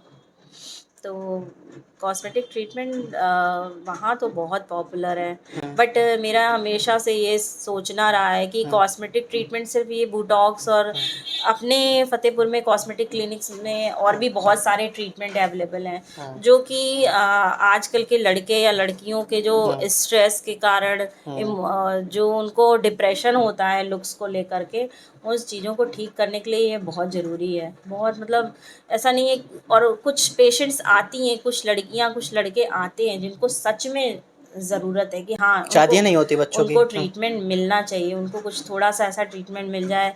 और उसमें से सबसे जो ज़्यादा होता है वो पिगमेंटेशन का प्रॉब्लम होता है, एक्ने एक्ने स्कार का प्रॉब्लम होता है। तो ऐसे बहुत सी लड़कियां आती हैं जिनको पिगमेंटेशन खुद की का सेल्फ प्रॉब्लम होती कॉन्फिडेंस है, कम हो जाता है, सेल्फ अगर हम अच्छे दिख रहे हैं ना तो कॉन्फिडेंस, कोई हाँ कॉन्फिडेंस भी बढ़ता है ना। बिल्कुल। सेल्फ कॉन्फिडेंस कम हो जाता है, हम्म। आप डिप्रेशन में चले जाते हो। लोगों से मिलना, लोगों से सोसाइटी मिलना। का प्रेशर भी हाँ। बहुत होता है, ऐसे हम्म। में किसी ने बोल दिया तो हमको अच्छा नहीं लगता, हम हाँ अवॉइड कर देते हैं कहीं पार्टीज़ में जाना, कहीं किसी सोशल फंक्शन में जाना, हम लोग वो कि लोग मेरा, अवॉइड हाँ करने मेरा लगते हैं क्रश कि आने इवन वाला है जब तो मैं कैसे जाऊँगा। पिगमेंट्स जब पिंपल्स आते हैं तभी बच्चे जाना बहुत अवॉइड करते हैं कि हम नहीं जाएंगे, हमारे आजकल पिंपल्स निकले हुए हैं। तो मैम लोगों के अनवांटेड पार्ट्स में हेयर हो जाते हैं, अपर लिप्स में हो गया, यहाँ पे हैंड्स में हो गया, गर्ल्स के बहुत सारे अनवांटेड जगह होते हैं जहाँ पे हेयर आ जाते हैं, तो उन्हें कैसे हटा सकते हैं वो। ये सबसे ज़्यादा तो बियर्ड्स में हेयर, गर्ल्स में। मुस्टैचेस गर्ल्स गर्ल्स में। में, ठीक है, या इस एरिया में हम्म। हेयर्स का आ जाना, हम्म। ये सबसे ज़्यादा लड़कियों के लिए एम्बैरेसिंग है। हम्म। हैंड्स हैं, लेग्स हैं, ये तो कॉमनली बहुत दिनों से चला आ रहा है। लेकिन अभी का जो सिनेरियो है, हम्म। मतलब अभी जो लाइफ स्टाइल है, हम्म। जो हार्मोनल चेंज है, हम्म। जो स्ट्रेस है, स्ट्रेस की वजह से जो पीसीओडी की प्रॉब्लम लड़कियों में हो रही है, हम्म। और जो हार्मोनल डिसबैलेंस होता है, ऊपर हम्म। नीचे होता है, हम्म। उसकी वजह से ये हेयर ग्रोथ, थिक हेयर, हम्म। जिसमें आपका हार्मोन फीमेल हार्मोन से जो है मेल हार्मोन की तरफ शिफ्ट हो टेस्टोस्टेरोन, जाता है, टेस्टो। टेस्टोस्टेरोन हम्म। हार्मोन की तरफ शिफ्ट हो जाता है। हम्म। दोनों ही जो मेल और फीमेल होते हैं उनमें हार्मोन्स प्रेजेंट होते हैं, दोनों एस्ट्रोजन, ही टेस्टोस्टेरोन एस्ट्रोजन दोनों होते हैं। टेस्टोस्टेरोन, हम्म। लेकिन उनके लेवल अलग अलग होते हैं। जब ये हम्म। लेवल हम्म। चेंज होने लगते हैं, हम्म। मेल मेल वाला हम्म। हार्मोन फीमेल्स में आने हम्म। लगता है, थोड़ा ज़्यादा एक्सप्रेशन वो अपने एक्सप्रेशंस देने लगता है, तो फिर ये हेयर ये ग्रोथ की सारी चीज़ें प्रॉब्लम आ आती हैं। जाती है। और ये बेसिकली लड़कियों में आजकल पीसीओडी की प्रॉब्लम के साथ, उनके वेट गेन के साथ, उनकी डाइटरी हैबिट्स की वजह से, जो सब आ उस रहा है। सारी लाइफ स्टाइल की वजह से, हम्म। मतलब बहुत ज़्यादा जो है देखने को मिल रहा है। तो ये जो हेयर अनवांटेड हेयर होते हैं, इसके लिए अभी जो लेटेस्ट में हेयर रिडक्शन का ट्रीटमेंट है, हम्म। जो कि आप लेजर के थ्रू जो है लेजर हेयर रिडक्शन परमानेंटली। करा सकते हैं। हाँ, ये परमानेंट होता है। हम्म। बट इसको लेके बहुत सारे मिसकंसेप्शंस हैं, कुछ मिथ, लड़कियां हाँ मिथ लड़के शेयर कर दीजिए। हाँ आते ही हैं कि मैम मैं अपना लेजर हेयर रिडक्शन कराना चाहती हूँ, बट उनका दिमाग में, माइंड में ये होता है कि हम जाएंगे मैम के साथ, मैम के पास, और मैम के पास एक मशीन होगी जिससे वो ओके। बस ऐसे करेंगी और फिर लेजर हेयर रिडक्शन हाँ। हो जाएगा। पर हाँ। ऐसा नहीं होता है। ओके। उसके लिए आपको सिटिंग्स लेनी पड़ती हैं, आपको कई सिटिंग्स में आपका जो है धीरे धीरे करके ये प्रॉब्लम सॉल्व हो जाता है काफ़ी हद तक। तो जो कभी कभी क्या होता है कि पूरे हेयर्स ही ख़त्म हो जाते हैं, कभी कभी जो थिक हेयर होते हैं वो थिन हेयर्स में दैट टेक टाइम। चेंज हो जाते हैं। हाँ, तो उसमें आपको सेटिंग्स लगती हैं, एक सेटिंग में काम नहीं होता है। तो ये मैं इसके थ्रू बताना चाहूँगी, इसको लेकर के लोगों को बहुत मिथ मेरे है। कुछ फीमेल्स फ्रेंड्स हैं, मैंने उनके में देखा था कि अगर उनके यहाँ पे हेयर्स हैं या फिर और दूसरी जगह हैं, वो फर्स्ट ऑफ ऑल एक क्रीम प्रेफर करती हैं, हाँ हाँ मीट जैसे हो गया, क्रीम हाँ प्रेफर करती हैं। दूसरा they prefer to shave it, hmm. But वो फिर 2-3 दिन में और वो खराब लगता है उससे ज़्यादा। हाँ, शेविंग के बाद जो बाल आते हैं लड़कियों में शेविंग के वो ज़्यादा बाद क्योंकि थिक समझ में हाँ थिक लगते हैं। पहले तो ये बड़ा हो गया तो उतना नहीं खराब लगता, लेकिन जब वो रीग्रो होता है ना रीग्रो तो और होते हैं तो खराब थोड़े लगता है। समय के लिए खराब लगते हैं, फिर वापस वो वैसे ही हो जाते हैं, लेकिन जब वो निकलना शुरू होते हैं तो थोड़ा सा अकवर्ड लगते हैं, टच करने में भी हम्म। वो खराब होते हैं, बट आप दे आर अगर टेम्परेरी हाँ सॉल्यूशंस। हाँ, लेकिन अभी क्या है कि इतना ट्रेंडिंग यहाँ तो नहीं है, हम्म बट जैसे कुछ लड़कियाँ वैक्सिंग कराते हैं, तो वैक्सिंग के बाद उनको स्किन में बम्स की प्रॉब्लम आ जाती है। तो मेरे यहाँ क्लिनिक पर भी लड़कियाँ आती हैं, कहती हैं मैम मैं वैक्सिंग कराती हूँ तो मेरी स्किन इतनी सेंसिटिव है, या तो स्किन साथ में जो है वैक्स के निकलने की प्रॉब्लम हो जाती है किसी किसी को, या किसी को वैक्सिंग एक्चुअली स्किन निकल जाती। हाँ एक्चुअली मतलब एकदम थिन लेयर उनकी ओके स्किन की निकल सकती है ओके वैक्स के ओके। साथ। हाँ हाँ तो एक तो ये प्रॉब्लम आती है। अब वहाँ से जहाँ से आपकी वैक्स के थ्रू अगर गलती से निकल गई तो फिर वहाँ पे आपको पिगमेंटेशन हो सकता है। और दूसरा चीज़ ये है कि कुछ लोगों को रिमूव कराने पर जो है हेयर फॉलिकल्स की जगह पर छोटे छोटे छोटे छोटे बम्स हो जाते हैं, दाने जैसे निकल आते हैं, तो वो काफ़ी दिनों तक फिर वो बने रहते हैं, या फिर वो उनको वहाँ वहाँ पे पिगमेंट्स छोड़ जाते हैं। तो ऐसे में जो है उनके लिए तो मैं ज़रूर बोलूँगी कि वो लोग लेजर हेयर रिडक्शन का सहारा ले सकते हैं इस प्रॉब्लम को इट सॉल्व इज करने इट इज के लिए। सेफ। सेफ़ है, बिल्कुल सेफ़ है। इसमें लेजर जो होते हैं आपकी स्किन को बिना कुछ भी हार्म टच कर किए सीधे आपकी स्किन के अंदर जो है हेयर फॉलिकल और स्टेम सेल को जा करके डैमेज टारगेट करता है, करती है, डैमेज करता है। डैमेज करती है, जिससे धीरे धीरे धीरे धीरे करके हम्म।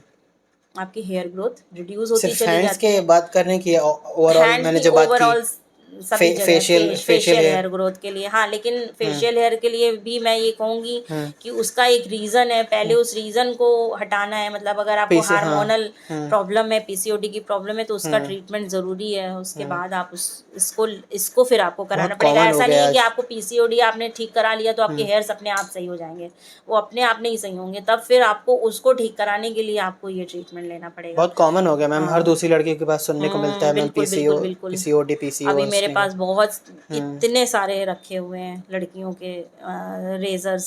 जब वो सिटिंग्स पे आती हैं तो उनका जैसे करना होता है, तो काफ़ी लोगों के रेजर्स रखे हुए हैं। तो जब हम उसको, अब मैं भूल गई, जैसे कि अभी हम लोग बोल रहे थे ना सबसे कॉमनली पेशेंट्स कौन से आते हैं, तो pigmentation, acne scar, hair fall, और उसके बाद यही इसी का नंबर है कि आपके फेशियल हेयर्स की प्रॉब्लम ओके। बहुत है, काफ़ी है। बॉयज में क्या आते हैं? बॉयज़ में तो हेयर से रिलेटेड उनको प्रॉब्लम होती नहीं है। कुछ लड़के आए बाल्डनेस थे मेरे पास, नहीं उनको तो हेयर वाली प्रॉब्लम, बार्डनेस वाली प्रॉब्लम, हेयर फॉल की प्रॉब्लम है। और थोड़ा सा they want healthy skin, glowing हाँ, skin. Healthy glowing skin. Hmm. कुछ है कि मतलब एक शेप होता है ना बियर्ड का, कुछ लोगों को पूरे यहाँ तक बाल होते हैं, बहुत ज़्यादा ओके हाँ लड़कों को हाँ हाँ बहुत ज़्यादा हाँ, ऊपर एक्सेसिव तक हेयर्स हाँ, होते हैं एक्सेसिव ऊपर। हेयर्स हाँ। तो वो कुछ लड़के आए कि मैम मेरा क्या होगा, तो उनको यही लेजर हेयर रिडक्शन हो सकता है उनके फॉर लिए। Boys also. हाँ, बॉयज ऑल्सो।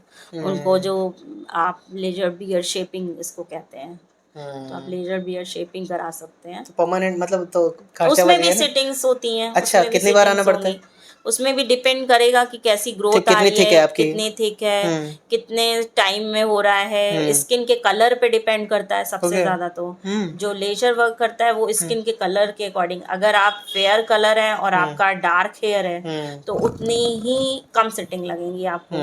अगर आपका शेड डार्क है तो डार्क में डार्क हेयर को कम करने में ज़्यादा सिटिंग्स लगेंगी। तो स्किन के कलर पे बहुत डिपेंड खर्चा करता बच है। जाता है ना, एक बार पूरा सेट हो गया है ना। आप पूरा यहाँ पे करते होगे बकायदा है ना, एक शेप हाँ, बना देते होगे शेप बॉयज का। बना के फिर जितना करना है उसमें शॉर्ट्स दे यहाँ दिए का जाते कि हैं। ऊपर का भी, नीचे का भी, हर जगह का? यहाँ कर जिसको जैसी ओके। लाइकिंग है। अच्छा अच्छा अच्छा। हाँ, बट इतना ट्रेंडिंग नहीं है यहाँ पे यहाँ फतेहपुर नहीं है, में। बट टीयर 1 सिटीज में इट इज हैपनिंग है हाँ, ना। इट्स मैंने हैपनिंग। खुद वीडियोस देखी बहुत सारी। हाँ, लेजर बियर्ड शेपिंग होती है। तो बॉयज़ में ये कॉमनली यूज्ड है, और कॉमनली पेशेंट्स आपके यहाँ पे आते हैं, और गर्ल्स में? गर्ल्स में तो ये है, बॉयज़ में तो बेसिकली वही एक्ने स्कार और हेयर फॉल। अगर देखा जाए तो ये कॉमनली। है कॉमन पेशेंट जो कॉस्मेटिक से रिलेटेड है। बाकी कभी कभी ग्लो है, टैनिंग है। टैनिंग के आते शादी होने हैं, वाली है। टैनिंग के आते हैं। हाँ हाँ, शादी वाले तो हाँ, आते ही शादी हैं। होने वाली है ma'am, do something about about us. Tanning tanning वाली प्रॉब्लम लड़कों में बहुत अच्छा हाँ रहती मैम, है। एक सेगमेंट इसको इसको देख लेते हैं कि अगर किसी की शादी आ रही है तो उसे क्या क्या करा लेना चाहिए, तो मतलब एक डर्मेट के पास या फिर आपके पास आके क्या करा लेना चाहिए अभी टू अगर to look great in their shaadi? अभी तो बहुत मतलब हम्म। आप बहुत चीज़ें करा सकते हो। सबसे मेन तो लड़कों में टैनिंग ही होता है। ओके। ठीक है। अंडर आई डार्क सर्कल्स का हम्म। प्रॉब्लम है, अगर डीप सेट्स आई की वजह से तो आप फिलर करा सकते हो। हम्म। कुछ लोगों को क्रॉस फीट्स की प्रॉब्लम बहुत होती है कि हंसने पे बहुत ज़्यादा रिंकल्स आ जाते हैं, तो ब्यूटॉक्स करा सकते हैं। हम्म। उसके अलावा यहाँ पे मेडिफेशियल्स होते हैं, हम्म। और वो आप करा सकते हैं, उससे आप इम्प्रूव कर सकते हैं अपनी स्किन के ग्लो को। इसके अलावा मेरे यहाँ पर हॉलीवुड फेशियल एक होता है, कार्बन पील होती है, अभी कोरियन ग्लास बहुत ही ज़्यादा ट्रेंडिंग है में। ट्रेंडिंग में, तो वो हो सकता है। प्लस और एक आप लेजर्ड बियर्ड शेपिंग करा सकते हैं बॉयज में और बॉयज़ के गर्ल्स में, लिए। गर्ल्स की शादी हो रही है तो गर्ल्स के लिए भी बहुत कुछ उनके है, लिए तो उनके लिए तो सभी कुछ है। कुछ मेजर बता सकते हैं कि गर्ल्स के लिए मेजर तो शादी आ रही तो क्या क्या करवा शादी सकते आ हैं? रहे हैं तो सबसे ज़्यादा तो वो यही करा सकते हैं कि आप अपना हाइड्रा फेशियल करा सकते हैं, या आपकी skin according to your skin यहाँ पे जो भी प्रोडक्ट यूज़ होते हैं ये नॉर्मल फेशियल जैसे नहीं होते हैं, मेडी फेशियल्स होते हैं। इसमें आपका जो भी स्किन कंसर्न होते हैं ना, वो हमेशा डीपर लेयर से रिलेटेड होते हैं। जो भी आपके स्किन कंसर्न है, जैसे आपको पिगमेंटेशन तो दोनों प्रकार के होते हैं, जैसे एपिडर्मल पिगमेंटेशन है और डर्मल पिगमेंटेशन है, लेकिन इसके अलावा जो आपकी एक्ने हैं, पिंपल्स हैं, आपकी सेबेशियस ग्लैंड है, वो भी आपकी डर्मिस लोअर लेयर में होती है। आपके जो जितने भी कोलेजन हैं वो आपकी लोअर लेयर में है, तो जितने फाइन लाइंस, रिंकल्स, ये सारी प्रॉब्लम्स आपकी डीपर लेयर से रिलेटेड होती हैं, और जो मेडिफेशियल्स होते हैं वो आपकी डीपर लेयर पे ज़्यादा काम करते हैं, ना कि अपर लेयर पे। तो कितने दिन पहले तो आना चाहिए शादी से पहले कि अगर आपको बेस्ट वो दिखना है तो अपनी शादी पे? डिपेंड करता है, बट मेरा एक सजेशन रहेगा, आप कभी भी अपनी शादी पे बिल्कुल जाके पहली बार सारा चीज़ें ना कराएं। ओके। हाँ, कभी बर्थडेज शादी के वगैरह, पहले ट्राई कर लेना चाहिए, बर्थडेज क्योंकि वगैरह में? अब बर्थडे वगैरह नहीं, मतलब अब जैसे शादी प्लान हुई है तो उसके कुछ दिन पहले आप कर लो, क्योंकि आपकी स्किन कैसी है, किस प्रोडक्ट को कैसी रिएक्ट कर सकती है, आप एक्सपेरिमेंट करने का टाइम। एक्सपेरिमेंट करने का थोड़ा टाइम लेकर चलना चाहिए। बहुत सारे लोग ऐसे, यार मैम मैंने तो आज तक अपने फेस पे कुछ कराया ही किया नहीं ही है, नहीं है। बस आज आप मेरा कुछ ऐसा कर दीजिए मैजिक कर दीजिए। कि बस हो जाए। हाँ। तो ऐसा नहीं करना चाहिए, चाहे मैं यहाँ के लिए हो चाहे पार्लर के लिए हो। ये मेरा एक कॉमन सजेशन है कि आप पहले चीज़ों को ट्राई कर लो, ताकि जो डे है, जो आपका स्पेशल डे और स्पेशल बन जाए, स्पेशल डे, आप उस पे आपके साथ कुछ कॉम्प्रोमाइज ना करो, गड़बड़ ना हो जाए। पता चला आप स्पेशल डे पर ही के 2-4 दिन पहले ही पहुंचे हो, आपने बस फेशियल करा लिया, एक्ने प्रोन स्किन थी, पता चला पिंपल्स निकल आए, अब और क्या खराब होगा, वर्स्ट हो गया। और वर्स्ट हो गई कंडीशन। तो आपको पहले से सारी चीज़ें बढ़िया पहले एक बढ़िया। बार ट्राई कर लेना चाहिए। मतलब कितना बढ़िया, मतलब साल भर पहले से नहीं, एक साल दो भर बार पहले विजिट नहीं, विजिट कर? एक दो विजिट पहले होनी चाहिए, कहीं भी होनी चाहिए, कॉस्मेटिक क्लिनिक पे हो या पार्लर में हो, आपकी एक आध विजिट पहले होनी चाहिए। मैम ये चीज़ बढ़िया थी। What is the difference between you, dermats और मतलब पार्लर्स वगैरह, क्या डिफरेंस होता है इनके और आप में? डर्मेट्स जो हैं वो फुली क्वालिफाइड स्किन डिजीजेस पे काम करते हैं।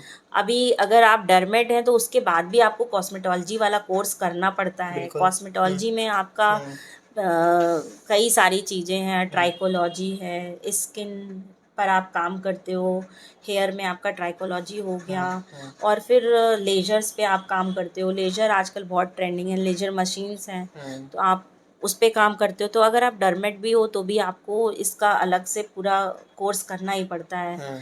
तो अभी ये कोर्स जो है MBBS डॉक्टर हैं, BDS डॉक्टर हैं, सभी के लिए ओपन है। तो आपको मतलब आप ये कोर्स करके, जैसे कि मैंने पहले बताया कि आप पार्लर में जो भी ट्रीटमेंट कराते हो वो आपकी ऊपर की लेयर पे वर्क करते हैं, आपको कुछ इंजेक्ट नहीं कर सकते हैं।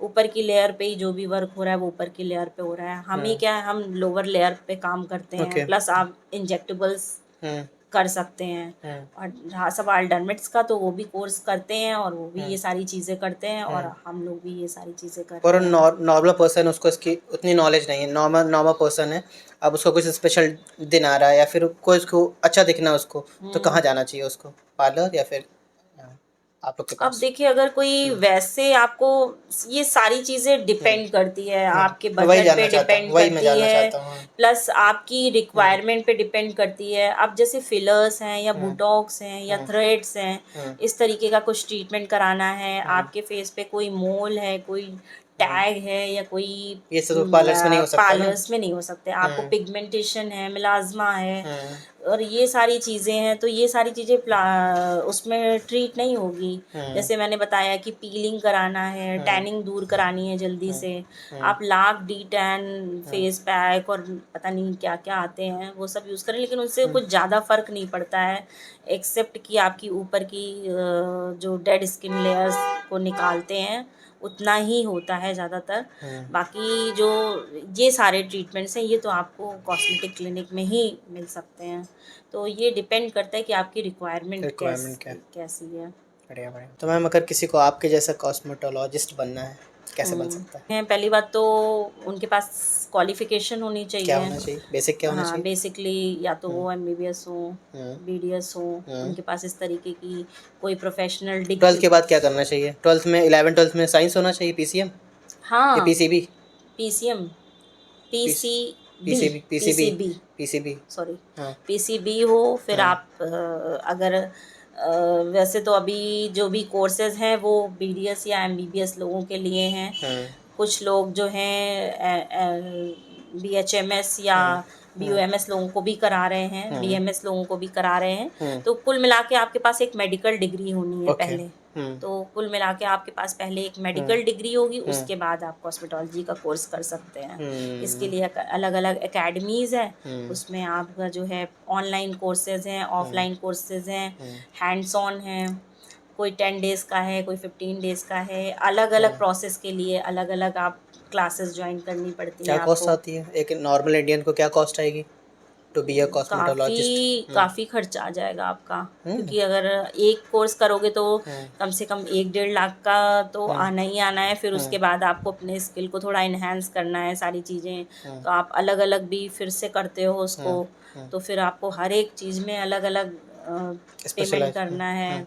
फिर अभी नए नए इनोवेशंस आते ही रहते आते हैं, रहे नई हैं, कोर्स चीज़ें बढ़ आती रही रहती हैं। हैं, तो आपको वो भी लेके चलना है, तो काफ़ी एक इन्वेस्टमेंट काफ़ी एक है। कुछ फिगर दे सकती हैं कि हाँ, एक कोई बच्चा अगर बनना करना चाहता है तो क्या इन्वेस्टमेंट लग सकती है? पहले तो आपको मेडिकल डिग्री चाहिए सबसे, चाहिए हाँ हाँ हाँ। पहले तो मेडिकल डिग्री चाहिए। मेडिकल डिग्री के बाद फिर आपको मिनिमम मेरे हिसाब से 1.5 से 2 लाख रुपए तो ओके।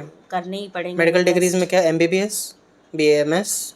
मेडिकल डिग्री सो सब सारी okay medical okay okay degree okay okay. में ही करा रहे हैं। हम्म। ये डिपेंड करता है एकेडमी टू एकेडमी की, किसको प्रेफर कर व्हाट रहे इज हैं। क्या फ्यूचर है इसका आगे? फ्यूचर फ्यूचर तो काफ़ी है, बट जिस हिसाब से देख रही हूँ सैचुरेशन भी बहुत दिख रहा है। ओके। लेकिन जो मेरा एक्सपीरियंस है, फ़तेहपुर में भी काफ़ी लोग हैं जो इन सब ट्रीटमेंट्स के लिए फाउंड आउट हैं, और धीरे धीरे करके अभी कराएंगे भी। अवेयरनेस कम है यहाँ पे टीयर अवेयरनेस 3 थोड़ी कम है, से लेकिन सिटी में। फिर भी मतलब नॉट बैड। फ्यूचर ब्राइट है, बिकॉज सबको फ्यूचर, अच्छा दिखना ही है। हाँ फ्यूचर तो है। आप अपनी कुछ वीडियोस हमको शेयर कर सकती हैं जिसमें आप जो ट्रीटमेंट्स कर रहे हो हमको दिखा सकते हैं आप? ओके, ये जैसे ये बच्चा था, इसको हम्म। टैग का प्रॉब्लम था, इसको ओके। मैंने रिमूव किया है ना, आफ्टर रिमूवल। हम्म। ऐसे ही ये ये क्या है मैम? ये भी ये स्किन टैग है इनको। हिंदी में क्या हाँ, कहते हैं? दा वो मसा? मसा मसा मसा? कह सकते हैं, मसा, है ना। अच्छा। ये भी लोग रिव्यू करवाते हैं? हाँ, ये तो बहुत रिमूव कराते हैं क्यों लोग। होता है मैम ये? ये साइन ऑफ एजिंग ही है। बाकी सेल्स का कलेक्शन हो जाता है एक पर्टिकुलर मैम जगह यंग पर। लोगों में तो नहीं देखने को मिलता ये? यंग लोगों में कम होता कम है, होता है। कुछ लोगों को ये हम्म। गॉड गिफ्टेड होता है, बढ़िया बढ़िया प्रेजेंट ही होता है। जैसे अभी बढ़िया। जैसे मैंने वो बच्चे का दिखाया, उसको तो वो जन्म हम्म से था, जब वो पैदा हुआ तभी उसको प्रेजेंट था। हम्म। ये जैसे ये पीलिंग प्रोसेस है, ये क्या है मैम, पील पीलिंग? कर रही हूँ मैं पेशेंट को। स्कार्स बढ़ रहे हैं? हाँ, एक्ने, ये एक्ने के लिए, एक्ने ओके। एक्ने हाँ स्कार्स को रिमूव हाँ। कम करने के लिए। हम्म। ये टैटू रिमूव, टैटू रिमूव। कुछ लोग हाँ टैटू बनवा लेते हैं, फिर उसके हाँ बाद उन अनसेटिस्फाई हो जाते हैं अपने टैटू से।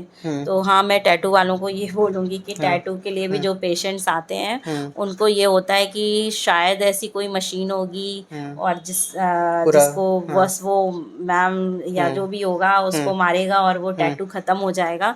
तो मैं ये बताना चाहूँगी कि टैटू रिमूव करना मतलब ये भी सिटिंग्स का काम होता है और टैटू भी धीरे धीरे जाता है। तो मैं लड़कों को बोलूँगी, मेरा एक क्लासमेट था जिसने जिसने टैटू करवा ली तो रिमूव करवा रहा, तो उसको 2-3 बार वो गया लेकिन अभी तक उसका गया नहीं है ठीक बिल्कुल से। वो जाता नहीं है और टैटू बहुत परमानेंटली कभी जाता है ये? हाँ जाता है बट सिटिंग्स लगती हैं। उसका बहुत सारा साइंस होता है उसके पीछे टैटू रिमूव करने के लिए। वो आपकी बॉडी के किस जगह पे बना है, आपका ड्रेनिंग जो उसका लिम्फ नोड है वो उसके कितने पास है, आपकी स्किन का कलर कैसा है, आपने टैटू कितना प्रोफेशनल उसमें बनवाया हुआ है, टैटू की मशीन ने उस टैटू की इंक को कितना डीप डाल रखा है, इन सारी चीज़ों पे डिपेंड करता है। तो मैं उन स्पेशली उन लड़कों से, वही लड़के आते हैं ज़्यादातर इसको कराने के लिए, टैटू रिमूव कराने के लिए, जो कि मतलब उनको आर्मी की जॉब में या पुलिस की जॉब में जाना होता है जहाँ बिल्कुल भी टैटू अलाउड नहीं होता है। तो वो बेचारे फिर वो मजबूरी में रिमूव कराने आते हैं तो काफ़ी परेशान होते हैं। तो टैटू बहुत सोच समझ के बनवाएं। सबसे मैं यही कहूँगी कि टैटू काफ़ी सोच समझ के बनवाएं। ये भी आप रिमूव कर रहे हो ना टैटू? ये जैसे ईयर लोब रिपेयरिंग। अच्छा ये हाँ, जो ये कान के छेद कान का जो बड़े हो छेद बड़ा हो जाता है तो आप उसको करा सकते हैं इस मैम तरीके कैसे से। क्या होता है, छोटा हो जाता है ये? हाँ, सर्जिकली आप इसको ख़त्म करते हैं और फिर वापस उसको करना पड़ता है। तो ये करा सकते हैं और कुछ वैसे भी होते हैं। ये तो सर्जिकल हो गया, कुछ जो है बिना उसके भी हो जाता है। ये लेजर हेयर रिडक्शन है, जैसे ये unwanted hair laser hair reduction. ये इसके चिन के पास में जैसे पेशेंट को बहुत ये ज़्यादा हेयर्स क्या की प्रॉब्लम है। बॉय है कि गर्ल है? गर्ल है ये, गर्ल है। ज़्यादातर फीमेल्स ही हैं, बॉयज़ का तो कम है। ये जैसे एक्ने ट्रीटमेंट है। इससे तो काफ़ी ज़्यादा है, इसमें एक्ने आ रखे काफ़ी हैं। ज़्यादा एक्ने है, लेकिन जो है कई सिटिंग्स के बाद जो है इसमें ये एक्ने इस तरीके से इनके ठीक हो गए। हाँ, काफ़ी रिड्यूस हो गया। काफ़ी रिड्यूस हो गए। तो इस तरीके से है काफ़ी। ये बहुत इम्पोर्टेंट है। जीएफसी ट्रीटमेंट है ये। ये हेयर फॉल को रोकने के लिए होता है। हेयर फॉल को रोकने के लिए? हेयर रीग्रोथ, हेयर फॉल को रोकता है। हेयर रीग्रोथ भी हो जाती है। कहाँ इंजेक्ट करते हैं ये? इसको आपके स्कैल्प में, जहाँ पे आपको बाल्डनेस हो रही है, जहाँ से हेयर फॉल हो रहा है, डायरेक्ट उसी एरिया में इसको इंजेक्ट किया जाता है। ये टैटू रिमूवल। ये आप इंजेक्ट कर रहे हो? हाँ, अभी उस दिन था, ये पेशेंट था। कई सिटिंग्स, इनकी भी सिटिंग्स लगती है जीएफसी पीआरपी ट्रीटमेंट से। बहुत ही पॉपुलर हैं ये ट्रीटमेंट्स।